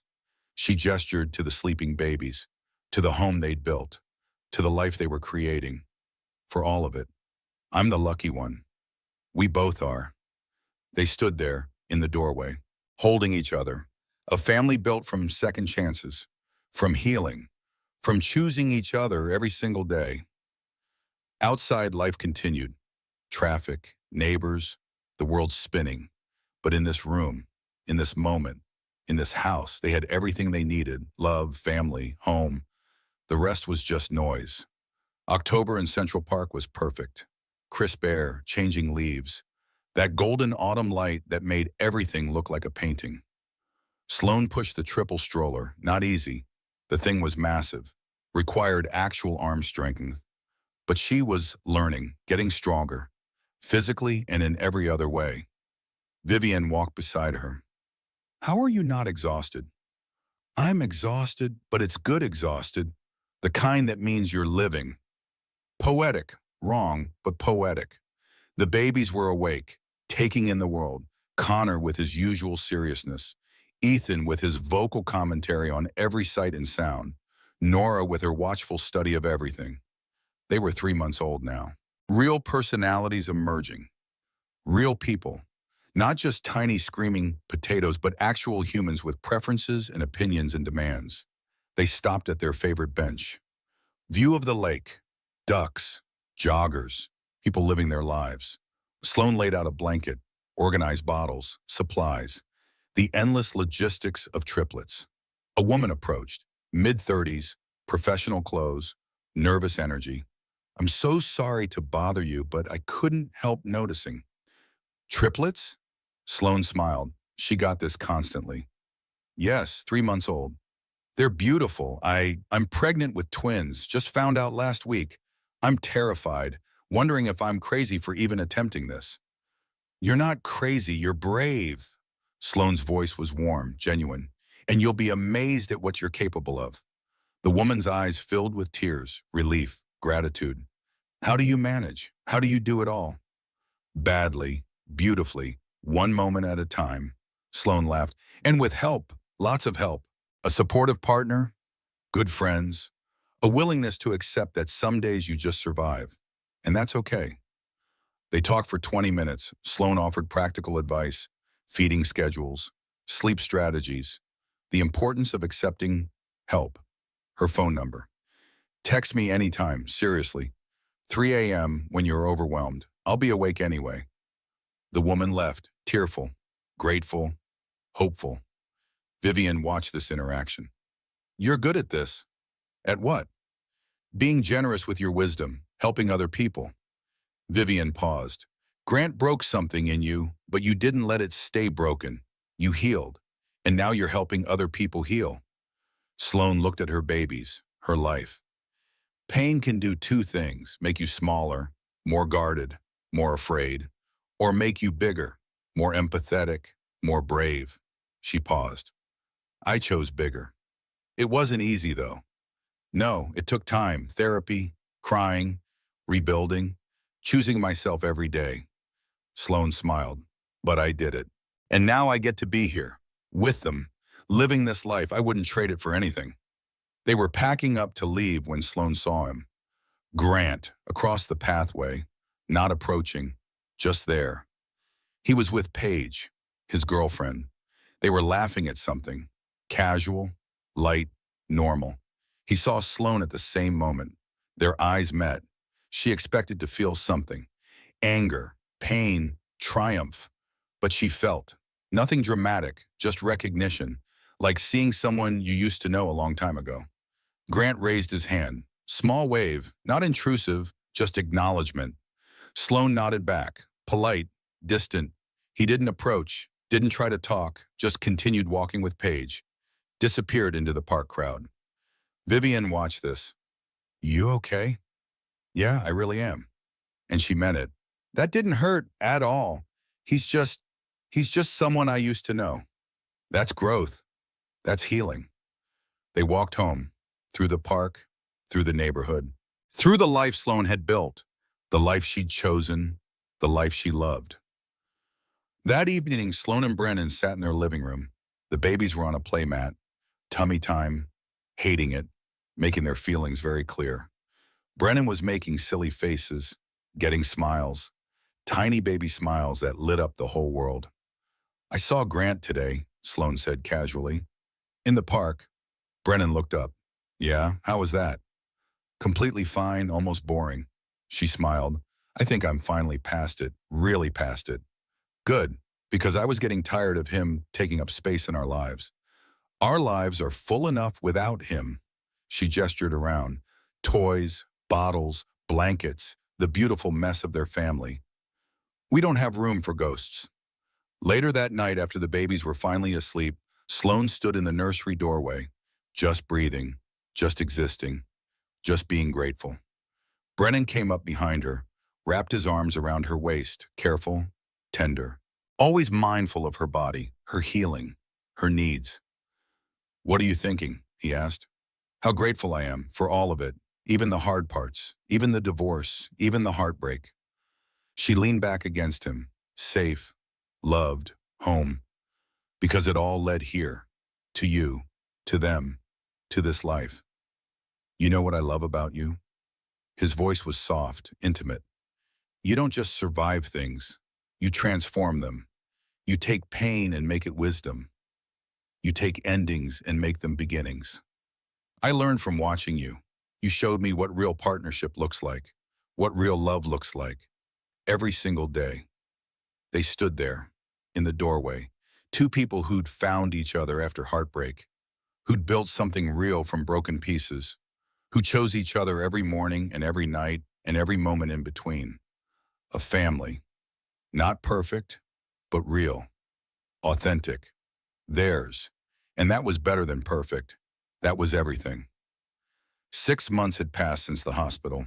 6 months of sleepless nights and endless diapers and more love than Sloane thought one heart could hold. The babies were getting bigger. Connor rolled over last week. Ethan laughed at everything, real belly laughs that made everyone else laugh too. Nora was observing, planning. Already you could see the strategist she'd become. Wesley stopped by that morning, bringing contracts for Brennan, lunch for everyone, always thinking ahead, always prepared. You look exhausted, he said. Not unkind, just honest. I look like a mom of 6-month-old triplets, Sloane corrected. She was wearing yesterday's shirt. Her hair was in a messy bun. She probably had spit up somewhere on her body. She didn't care. You look happy. Both things are true. After Wesley left, Sloane went to check the mail. Bills, advertisements, credit card offers, and an envelope with familiar handwriting. Not Grant's, Judith's. She opened it carefully. Inside was a card. Baby congratulations, sent months late. The message was simple and heartbreaking. Dear Sloane, I'm sorry for how late this is. I've been thinking about what to say and finally realized simple is best. Your babies are beautiful. You are beautiful. The life you've built is beautiful. I'm grateful I got to see you that day in the hospital, to see you become the mother you always wanted to be. I wish I'd been kinder to you during your marriage to my son. I wish I'd seen your strength then, instead of doubting it. You deserve better from all of us. Thank you for being gracious in the face of our failures. With love and regret, Judith. Sloane read it twice. Tears pricked her eyes. Not sad tears, released tears. The last piece of that chapter closing was something close to grace. She sat at the kitchen table, wrote back, her handwriting neat, careful, honest. Dear Judith, thank you for your kind words. I hope you're healing well from your surgery. Please know I hold no anger toward you or your family. We were all doing our best with what we knew at the time. I wish you health and happiness. Warmly, Sloane. She sealed the envelope, dressed it, stamped it, Set it by the door, done, complete, finished. That was the thing about healing. It wasn't dramatic, wasn't a single moment of revelation. It was small actions, small choices, small steps toward letting go. Writing that letter was a step. Forgiving Judith was a step. Acknowledging that everyone had been doing their best was a step. Not because the Hartleys deserved her forgiveness, but because she deserved to be free of the anger, the resentment, the weight. Brennan came home early, surprising her. I canceled my afternoon meetings, thought we could use some time. Just us. The babies. My parents are on their way. They'll watch them for a few hours. We're going out. Together. Like adults. Remember when we were adults? Sloan laughed. Vaguely. I think we used to have conversations that didn't involve diaper consistency. Those were the days. They went to a quiet restaurant. Nothing fancy, just quiet. They could hear each other think. Could talk without shouting over baby cries. How are you really doing? Brennan asked. Once they'd ordered, once they'd settled into the peace. I'm good. Really good. She meant it. Tired, overwhelmed sometimes, but good. No regrets? About what? This, the babies, us, giving up your career for a few years, all of it. No regrets, not even small ones. She reached across the table, took his hand. This is exactly where I'm supposed to be, doing exactly what I'm supposed to be doing. You say that now, but what about in 5 years? 10 years? When they're all in school and you've been out of the workforce? Then I'll figure it out, start something new, go back to my old career, do something completely different. She smiled. I'm not worried. I've rebuilt myself before. I can do it again if necessary. That was true. She'd taken herself apart and put herself back together once already, after the divorce, after Grant. She'd learned she was capable of more than she'd ever imagined. Starting over wasn't scary anymore. It was just possible like everything else. I love you, Brennan said. Simple. True. I love watching you be a mother. I love watching you figure this out. I love all of it. All of you. I love you too. More than I thought I could love anyone. More than I knew was possible. They ate slowly, talked, laughed, remembered who they were before the babies, before the chaos, before the beautiful, exhausting, wonderful mess of parenthood. And they realized they were still those people, still partners, still best friends, still completely in love. The babies hadn't erased that, had added to it, deepened it, made it richer and more complex and more real. When they got home, Elizabeth and Richard were rocking babies, soft music playing, everyone peaceful. How were they? Sloan asked. Perfect. Connor ate well, Ethan charmed us all, Nora judged us silently but thoroughly. Richard laughed. They're wonderful. After Brennan's parents left, Sloan checked her phone. Text from Sterling, just checking in, making sure everything was good. He did that every few weeks, stayed in touch, maintained the friendship. She appreciated it. Appreciated that not everything from her first marriage was toxic, that some connections survived, evolved, became something new. She texted back, sent pictures of the babies, small updates, normal friend things. That night, feeding Nora at 2 a.m., Sloan thought about her journey. From the broken woman in the divorce attorney's office to this. Mother of 3. Wife to an incredible man, living a life she'd built from her own determination and healing. It hadn't been linear, hadn't been easy. There were setbacks, bad days, moments of doubt, but she'd kept moving forward, kept choosing herself, kept believing she deserved more than crumbs and calling them a feast. And she'd been right. She did deserve more, deserved everything, deserved this. Your mama was sad once, she whispered to Nora. The baby looked up at her, serious eyes, always listening. Really sad, really broken, but she didn't stay broken. She fought, she healed, she became someone new, someone stronger, someone worthy of you. Nora yawned, tiny perfect yawn, closed her eyes, trusted completely, and Sloan felt it again. That overwhelming gratitude, that profound love, that certainty that every painful step had been worth it, leading her exactly where she needed to be. 9 months had passed since that chaotic day in the hospital. 9 months of sleepless nights and endless diapers and more love than Sloan Mitchell. Sinclair thought one heart could possibly hold without exploding. Standing in front of her walk-in closet now, she felt like a stranger in her own life. In the best possible way. I genuinely don't remember how to dress like an actual adult, she said. Her voice carried that edge of panic mixed with humor that had become her default setting since becoming a mother of triplets. Vivian Carson sat on the bed, legs crossed, coffee in hand, being both supportive best friend and brutally honest fashion consultant. You wore real pants yesterday. That absolutely counts. Yoga pants are not real pants. In your current life situation, they absolutely are. They're practically formal wear. Vivian took a sip of coffee, studied Sloane's face. You're nervous about tonight. Terrified I have to give a speech in front of hundreds of people while wearing something that doesn't have spit-up stains. I don't know if I remember how to form complete sentences without someone interrupting to demand a bottle. Tonight was the annual Tech Vanguard Foundation Gala. Brennan's company was being honored for their philanthropic work. More specifically, for the programs they'd launched this year, helping women rebuild their lives after divorce.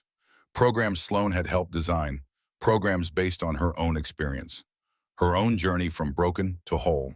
She was co-chair of the foundation now, had a real role, real responsibilities.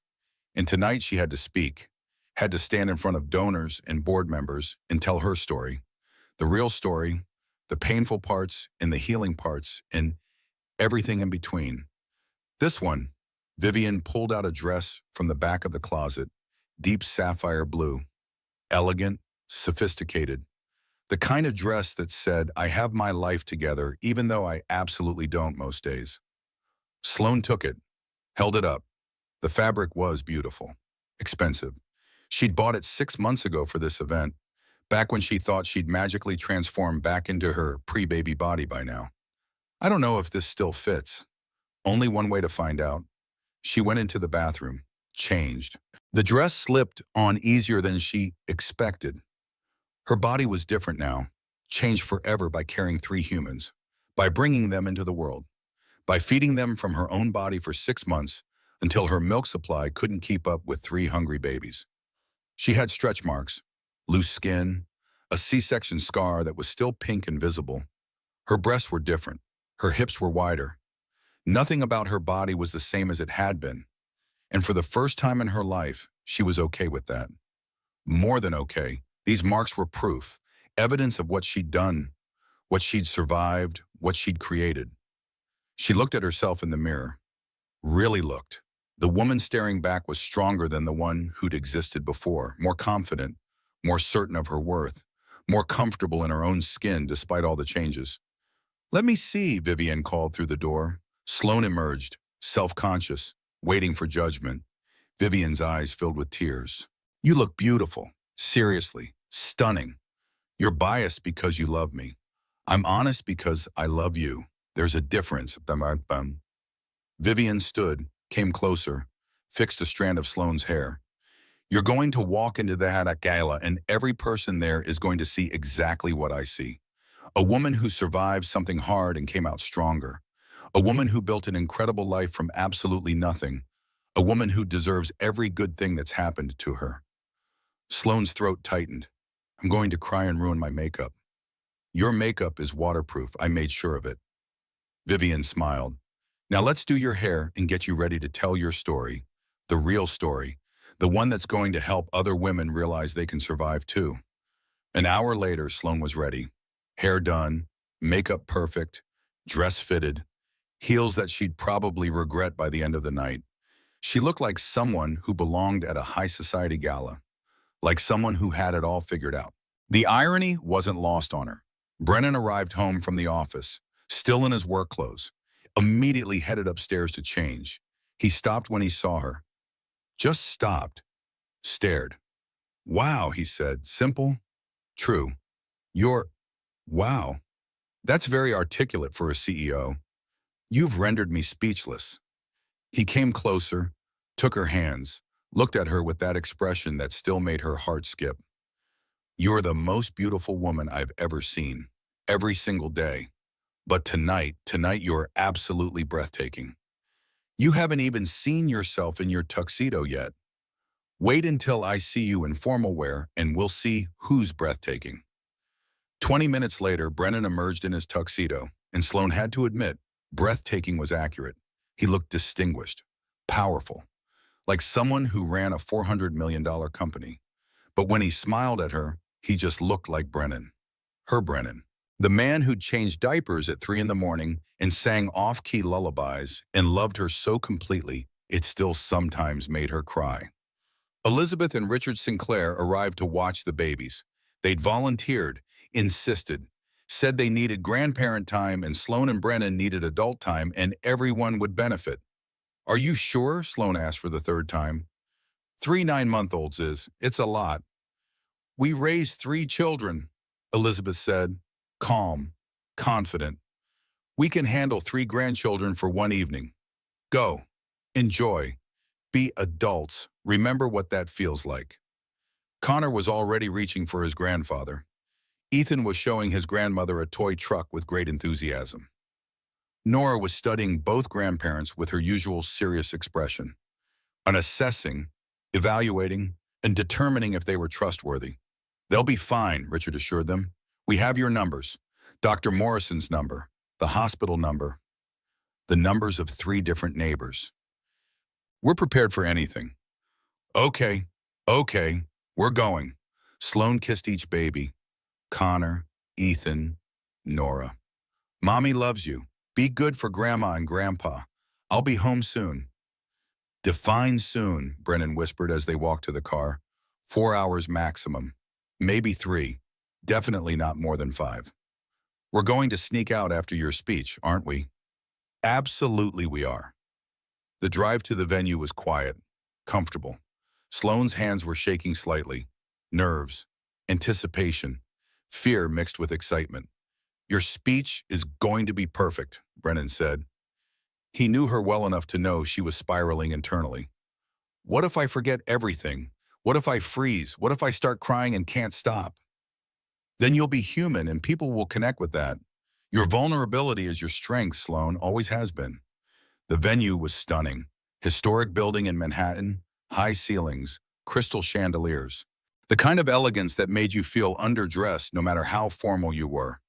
People were already arriving, donors, board members, staff, everyone in formal wear, everyone smiling, networking, the sophisticated dance of high society charity events.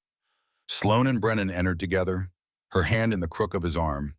United front, partners in everything. Wesley Price found them immediately, efficient as always, clipboard in hand. Mr. Sinclair, Mrs. Sinclair, right on time. The cocktail hour is starting. Dinner is at 7. Speeches begin at 8. You're scheduled third, Mrs. Sinclair, after the board chair and Mr. Sinclair. Third, Sloan repeated. Her stomach flipped. That's good. That's fine. Third is fine. You're going to be brilliant, Wesley said. He'd become a friend over the past year. Not just Brennan's assistant, but part of their extended family. I've read your speech. It's powerful, authentic, exactly what people need to hear. They mingled during cocktail hour, talked to donors who'd funded the new programs, board members who'd supported the initiative, staff members who'd implemented everything. Sloan was good at this, always had been. She could read people, make them feel seen, valued, important. But she wasn't performing anymore. Wasn't pretending to be someone she wasn't to make others comfortable. She was just herself, and somehow that was enough, more than enough. A woman approached, mid-40s, elegant, nervous energy. Mrs. Sinclair, I'm Jennifer Harrison. I went through your program, the Fresh Start Initiative, 6 months ago. Sloan's attention focused completely. Jennifer, it's wonderful to meet you. How are you doing? I'm good, really good. Jennifer's eyes were wet, emotional. I wanted to thank you, personally. Your program gave me resources and support when I had nothing. When I thought I had nothing. The job training, the counseling, the child care assistance. It saved my life. Literally saved my life. You saved your own life, Sloan said gently. We just provided tools. You did the work. But I needed someone to believe in me first, to tell me I could do it. Your program did that. You did that. Jennifer paused. I have a job now, a real career. My daughter and I have our own apartment. I'm taking classes at night, building a future. And it's all because someone gave me a chance when I thought I was out of chances. Sloan hugged her. Tight, genuine. I'm so proud of you. So proud. And I'm glad we could help. That's exactly why we started this program. To remind people they're capable of more than they imagine. After Jennifer left, Brennan squeezed Sloane's hand. That's why you're doing this. That's why tonight matters. Because your story helps people like Jennifer realize they can survive too. Dinner was excellent. Sloane barely tasted it. She was too nervous, too focused on her upcoming speech. She'd written it, revised it, practiced it in the mirror. But standing in front of hundreds of people and being vulnerable was terrifying. The board chair spoke first, thanking donors, outlining the foundation's accomplishments this year. The programs launched, the lives changed, the impact measured in both numbers and human stories. Then Brennan spoke about the importance of giving back, about using success to create opportunities for others, about building a company that valued people over profits. He was articulate, compelling, the natural leader he'd always been. Then it was Sloane's turn. Wesley gave her an encouraging nod. Brennan squeezed her hand one more time. Vivian gave her a thumbs up from across the room. Sloane stood, walked to the podium, hundreds of eyes on her. She had note cards, prepared remarks. But standing there, looking out at all those faces, she set them aside, decided to speak from the heart instead. Good evening, I'm Sloane Sinclair. And 2 years ago, I was a completely different person. The room quieted, people stopped their side conversations. Focused, listened. I was lost, broken, convinced I wasn't worthy of love or success or happiness. I just ended a marriage that had slowly killed my spirit over 5 years. I was starting over, completely over, alone, terrified, with no idea who I was without someone else defining me. She paused, breathed, continued, her voice stronger now. I won't lie to you and say the divorce was mutual or amicable or one of those easy separations you read about. It wasn't. It was painful, devastating. I spent months questioning everything. Was I too demanding, too needy, not enough somehow? Did I fail? Was I the problem? The answer was no to all of it. No, but it took me a long time to understand that. Too long, because our society tells women that if a relationship fails, we didn't try hard enough, didn't sacrifice enough, didn't make ourselves small enough to accommodate someone else's ego. A ripple went through the audience, recognition, understanding, especially if among the women. The Tech Vanguard Foundation's mission is to help people rebuild their lives after crisis, to provide resources and support during major transitions, to remind people they're capable of more than they ever imagined. That mission is deeply personal to me because I've lived it. I've been that person sitting in a divorce attorney's office wondering how I'd survive. I've been that person awake at 3 in the morning, convinced I'd never be happy again. I've been that person who had to rebuild everything from absolutely nothing. She looked around the room, made eye contact with different people, connected. And I found help, not just in my incredible husband, who appeared in my life when I thought I'd never trust anyone again, but in a community, in friends who refused to let me give up, in therapists who helped me process my pain, in programs exactly like the ones we fund through this foundation. The Fresh Start Initiative specifically provides resources for women leaving difficult marriages, job training, counseling, childcare, legal assistance, financial planning, all the practical things you need when you're starting over with nothing. But more than that, it provides something invaluable. It provides belief. Someone looking at you when you're at your lowest and saying, I believe you can do this. I believe you are strong enough.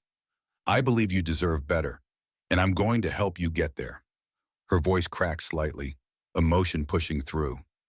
That belief saved my life, and now I get to be that person for others. I get to look women in the eye and say, you can survive this. You can rebuild. You can become who you're meant to be. And then I get to watch them do exactly that.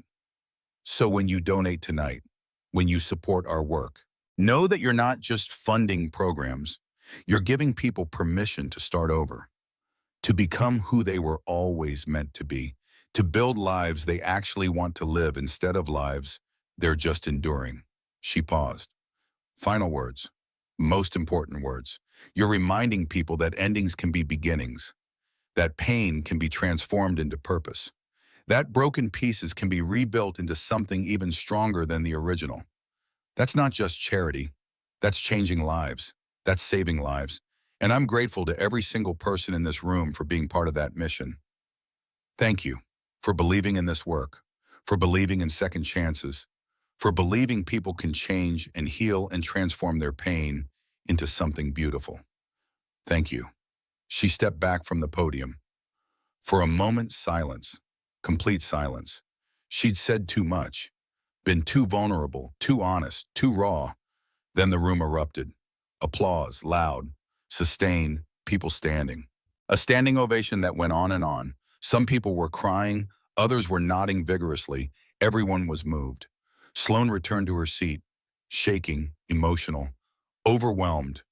Brennan was crying openly, didn't care who saw. When she sat beside him, he pulled her close, held her, whispered in her ear, "That was perfect. You were perfect. I'm so proud of you, I can barely breathe." I didn't use any of my prepared remarks. What you said was better, real, true, exactly what people needed to hear. After the speeches, people approached Sloan in waves, wanting to talk, to share their own stories, to thank her for being brave enough to speak truth publicly. An older woman, maybe 65, took Sloan's hands. "I stayed in my marriage for 42 years. 42 years of being diminished and dismissed and told I was never enough. I finally left 3 years ago. Best decision of my life. But I wish I'd heard your speech 30 years ago. Maybe I would have been brave enough to leave sooner." A young woman in her 20s said, "I'm not married, but I'm in a relationship that makes me feel small. Your speech made me realize I don't have to stay. I don't have to keep trying to be enough for someone who will never see my worth. Thank you." A man in his 50s approached. Unusual. The program was primarily for women, but not exclusively. "I went through a divorce 5 years ago. My ex-wife told me I was too emotional, too sensitive, not man enough. Your speech reminded me that leaving someone who diminishes you isn't failure. It's survival. Thank you for that." Story after story, person after person, each one sharing their pain, their journey, their gratitude.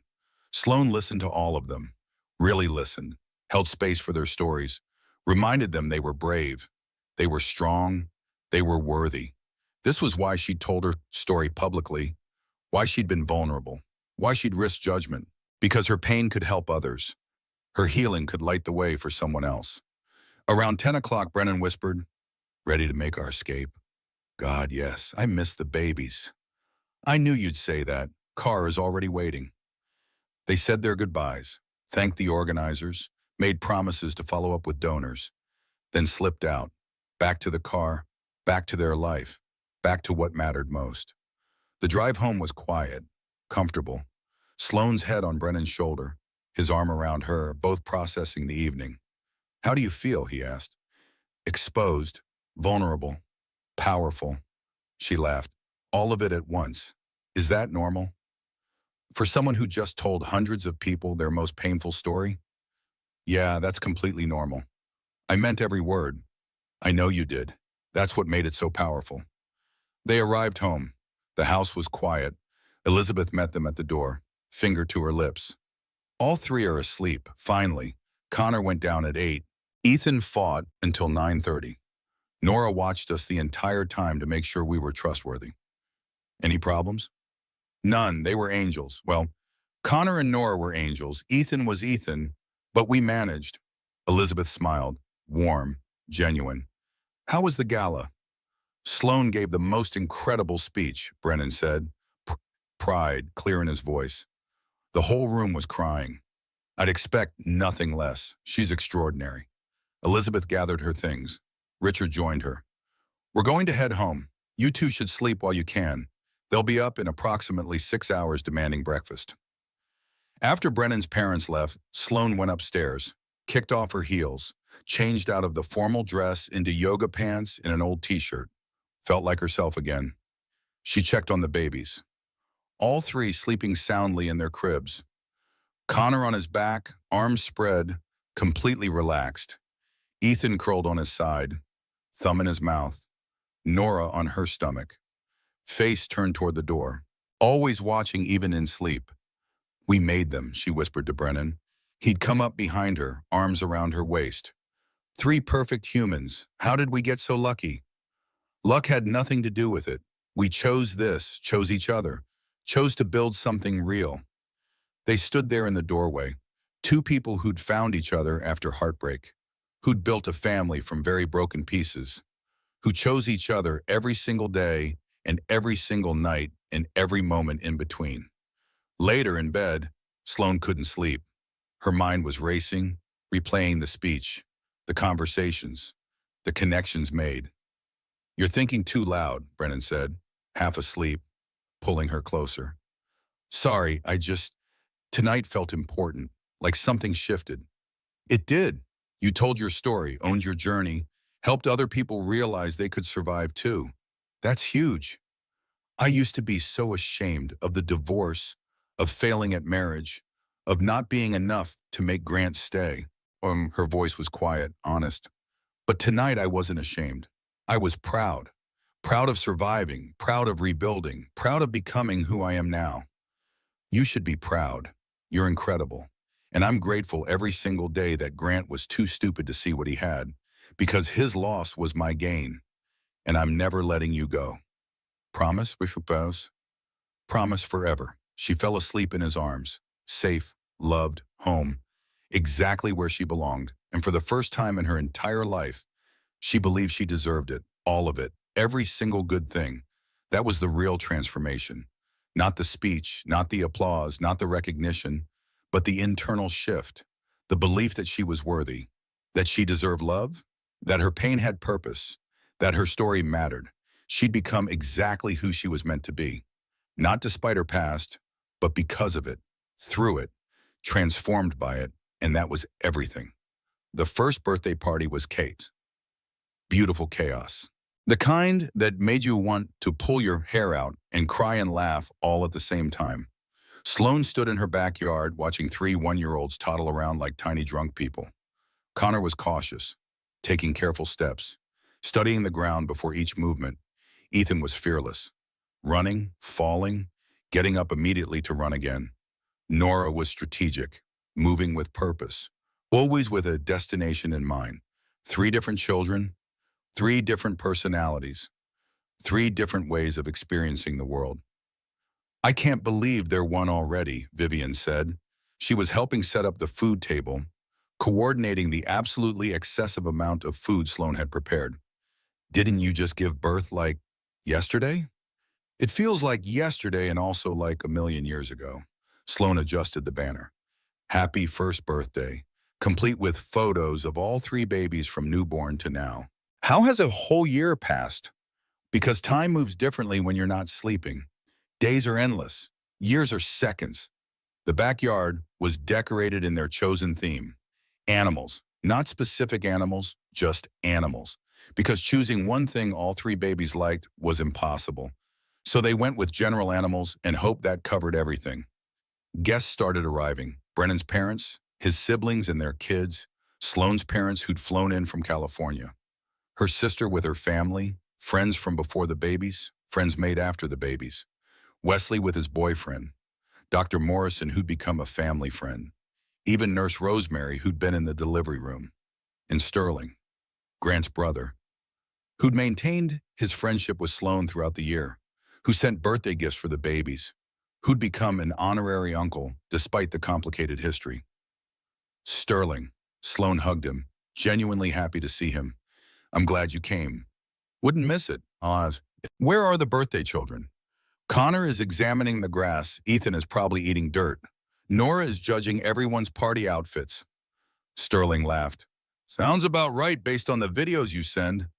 He'd kept his distance from Grant, Made it clear his friendship with Sloan wasn't about his brother, wasn't about the past, was just about two people who genuinely liked each other maintaining a connection. "How's your mom?" Sloan asked. Judith had been in and out of the hospital this year. Complications from her hip surgery, getting older, frailer. "She's doing okay, sends her love, sent gifts for the babies. She wanted to come but couldn't travel." Sterling paused. "She talks about you often, with regret, with respect. She's proud of you, even if she didn't show it when it mattered. Tell her I appreciate that, and I hope she's feeling better soon." The party was loud, chaotic, full of people and laughter and babies everywhere, not just hers. Other friends had brought their children. Cousins were running around. It was beautiful pandemonium. Connor's cake smash was methodical. He touched the cake, examined the frosting, tasted it carefully, then proceeded to deconstruct the entire thing with scientific precision. Ethan's approach was pure enthusiasm. Face first, hands everywhere, cake in his hair and ears and somehow on his back. He loved every second. Nora was skeptical, touched the cake, decided it was acceptable, ate delicately with her hands, never made a mess, always in control. "They're so different," Sloane's mother said, watching with obvious pride. "Three completely different people. How did you get three completely different people from the same pregnancy?" "Genetics are wild," Sloane agreed, "but I love watching them become themselves. Love seeing who they are beyond just my babies." Later, when most guests had left and only close family remained, Sloane sat on the grass with her three one-year-olds. They were exhausted, covered in cake and dirt and happiness, but fighting sleep the way babies do. "Happy birthday," she whispered to each of them. "Connor, Ethan, Nora. 1 whole year. You've been in the world for 1 whole year, and you've made it so much better." Brennan joined her, sat beside her. They were surrounded by the debris of the party, torn wrapping paper, empty plates, balloons drifting lazily, the evidence of a day fully lived. "This was perfect," Edie said, contentment in his voice. "Absolutely perfect. We did good. We did. At parenting, at life, at building this family. We did so good." That night, after the babies were finally asleep and the house was cleaned and they collapsed on the couch with wine, Brennan asked, "Are you happy?" What kind of question is that? A serious one. Are you happy? Really? Truly? Deep down happy? Sloane thought about it. Really thought. "Yes. I'm exhausted and overwhelmed, and sometimes I want to run away to a spa for a month, but yes, I'm genuinely happy." "No regrets? About giving up your career for a while? About stepping back?" "I didn't give up my career. I adjusted it, paused parts, continued others. And no regrets." She turned to face him fully. "I'm exactly where I want to be, doing exactly what I want to be doing. I have my consulting work, my foundation role, and 3 babies who need me. I have everything. Somehow I have everything. You deserve everything. I'm starting to believe that." The following weeks were a blur. Typical life with 3 one-year-olds. Endless activity, constant movement. Someone always needed something. But there were moments, small, perfect moments. Connor figuring out how to stack blocks. Ethan's belly laugh when Brennan tickled him. Nora taking her first independent steps. Moments that made all the chaos worthwhile. Sloane had started working more. Her consulting practice was growing. She was helping multiple nonprofits with strategy and fundraising. Working from home when the babies napped. Taking calls during their independent playtime. Finding a rhythm that worked. The foundation was thriving. The Fresh Start initiative had helped 73 women in its first year. 73 women who'd rebuilt their lives, found balms, gained independence, transformed their pain into new beginnings. Each success story felt personal, like a validation that her own pain had purpose, that sharing her story mattered, that vulnerability could create real change. One Tuesday morning, nothing special, just a regular day. Sloane took the babies to the grocery store, an adventure that required military-level planning. The massive triple cart, diaper bag, snacks, toys, backup everything. They were in the cereal aisle. Connor was pointing at colorful boxes. Ethan was singing loudly, very loudly. Nora was judging other shoppers' choices with her serious one-year-old expression. And Sloane was laughing, not performing, not pretending, just genuinely laughing at the beautiful absurdity of her life. She turned the corner toward the dairy section, saw him, Grant Hartley, standing in front of the milk, looking at his phone, older, tired, alone. Her breath caught, not from pain, not from anger, just surprise. She hadn't seen him since the hospital, 1 whole year ago. He looked different, smaller somehow, less significant. Their eyes met, brief, neutral. He did a double take when he saw the triple cart, the 3 babies, the evidence of the life she'd built without him. He nodded, awkward, unsure. She nodded back, polite, distant. That was it. No words, no confrontation, no drama. Just 2 people who used to be married, used to know each other, used to matter to each other. Past tense, all of it. She continued to the dairy section. Didn't look back, didn't need to. Because he was exactly what he should be. A memory, a lesson, a chapter that had ended a long time ago. She got her groceries, checked out, loaded everything into the car. 3 babies, 3 car seats, 20 bags of groceries, the organized chaos of her life. Driving home, she thought about that encounter. How it hadn't hurt, hadn't triggered anything, hadn't even registered as important beyond mild surprise. That was healing, real healing. Not the absence of pain, but the absence of reaction. The ability to see your past and feel nothing. Just neutral recognition that this person existed and now they don't matter anymore. She pulled into her driveway, her home, the one she'd chosen with Brennan, the one filled with love and laughter and baby toys everywhere, the life she'd built from her own broken pieces. That evening, after the babies were in bed, she told Brennan about seeing Grant. "How do you feel?" he asked, always checking, always making sure she was okay. Fine. Genuinely fine. It was like seeing, I don't know, an acquaintance from college, someone you used to know but have nothing in common with anymore. That's good. That's healthy. It is, isn't it? I didn't feel angry or sad or vindicated or anything, just neutral. Like he's just a person who exists in the world but doesn't affect my life in any way. Because he doesn't affect your life, not anymore. He's your past. I'm your present. These babies are your present. This life is your present. Brennan pulled her close. And hopefully I'm your future too. You're definitely my future. You and 3 increasingly opinionated toddlers are my entire future. They sat together in comfortable silence, the kind that comes when you're with someone who understands you completely, who loves all your parts, even the broken ones, especially the broken ones. "I've been thinking," Sloane said, hesitant, testing the words, "about going back to school, getting my master's degree in nonprofit management. I could do it part-time, online, slowly, over a few years." "That's a great idea. You'd be incredible at that." "You think so?" "I know so. You're already incredible at it. A degree would just be official recognition of what you already are. A leader, a change maker, someone who transforms pain into purpose." She leaned into him, grateful, loved, supported.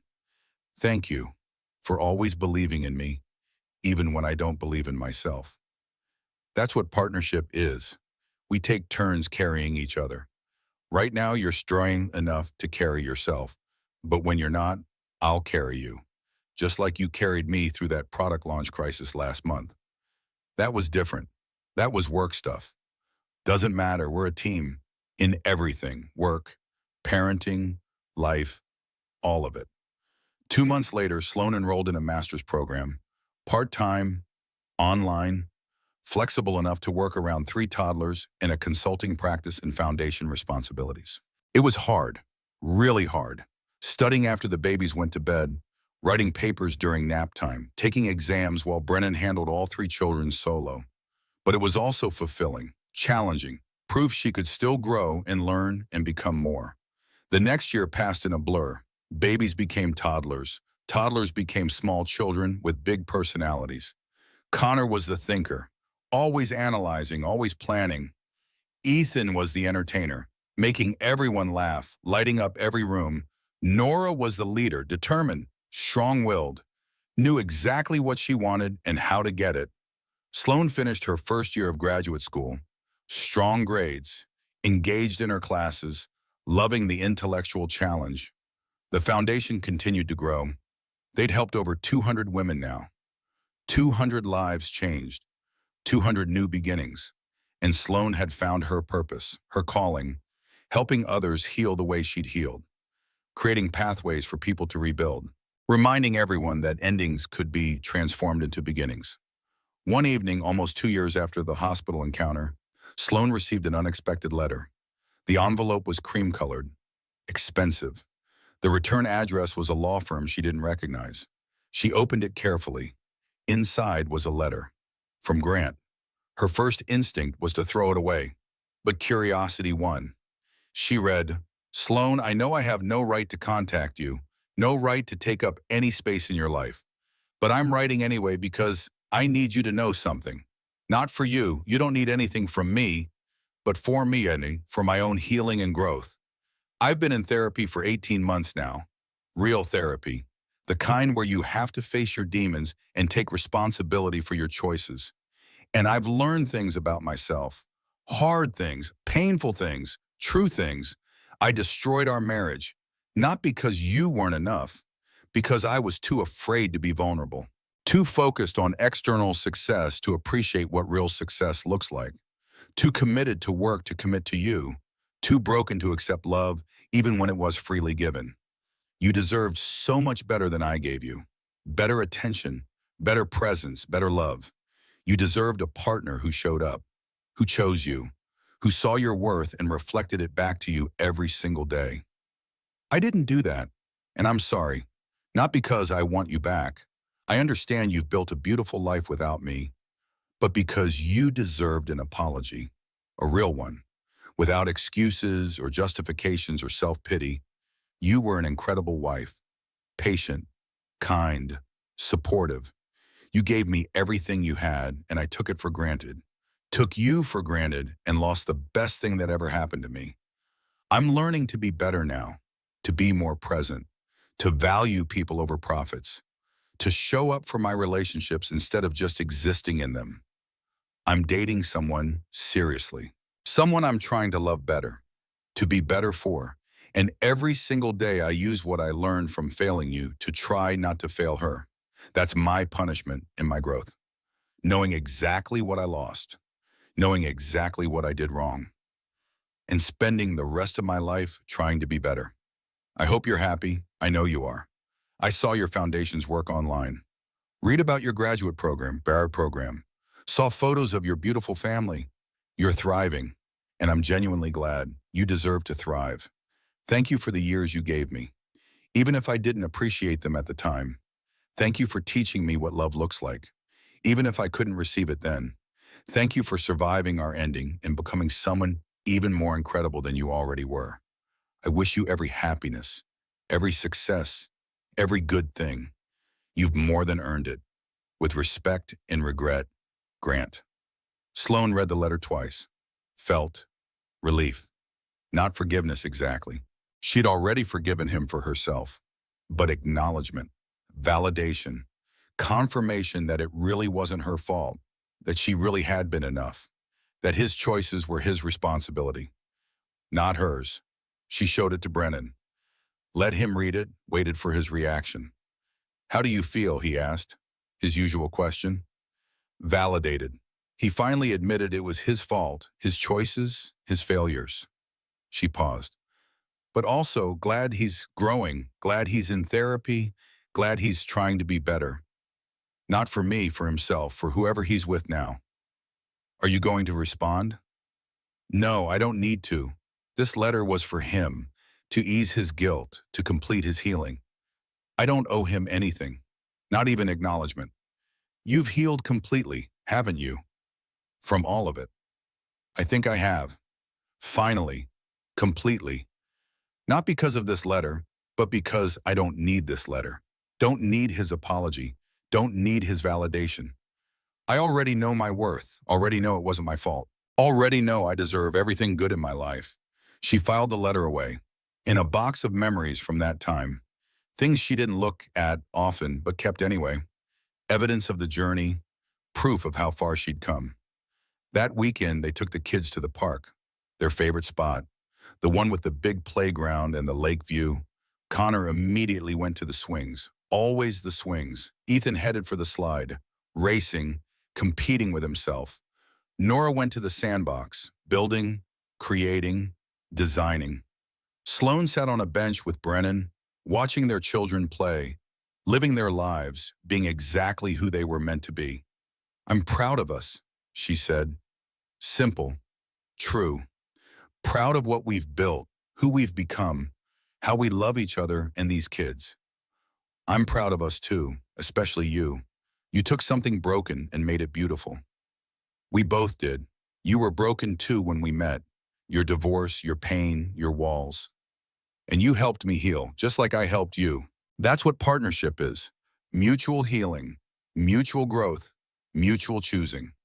A family walked by, young couple, pregnant woman. They were holding hands, looking nervous and excited, the way you do when you're about to become parents for the first time. Sloane remembered that feeling. That mix of terror and anticipation. Not knowing if you'll be good enough, strong enough, patient enough. And she wanted to tell them, you won't be good enough sometimes. You'll make mistakes, have bad days, question everything. But you'll also have moments of pure joy, perfect love, absolute certainty that this is exactly what you're meant to be doing. But she didn't, because they needed to discover that themselves, needed to walk their own journey, make their own mistakes, find their own way, just like she had, just like everyone did. Later that evening, after the kids were in bed and the house was quiet, Sloane stood in her favorite spot, the doorway of the nursery, watching her 3 children sleep.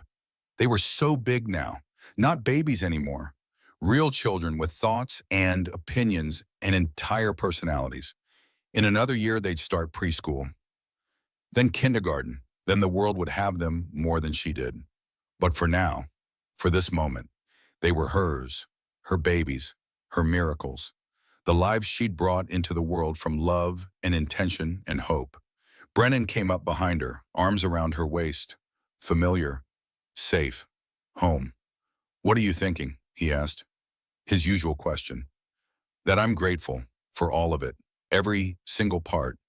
The pain, the healing, the growth, the love, these babies, this life, everything.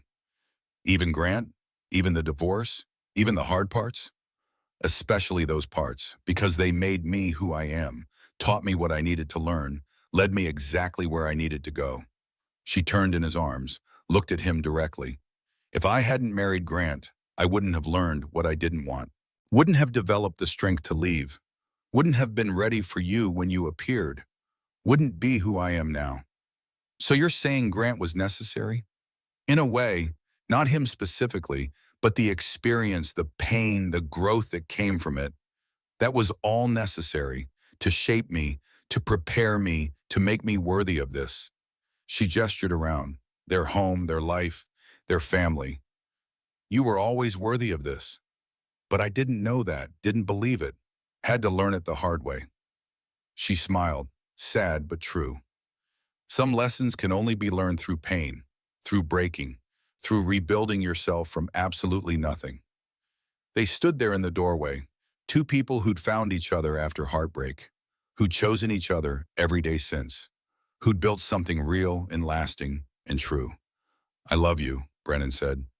Simple, true, the way he said it every day. I love you too, more every day. I didn't know love could grow like this, deepen like this, become more instead of less. That's because this is real love, not the fairy tale kind, the grown-up kind, the kind that chooses and keeps choosing even when it's hard. They went to bed, exhausted, fulfilled, grateful.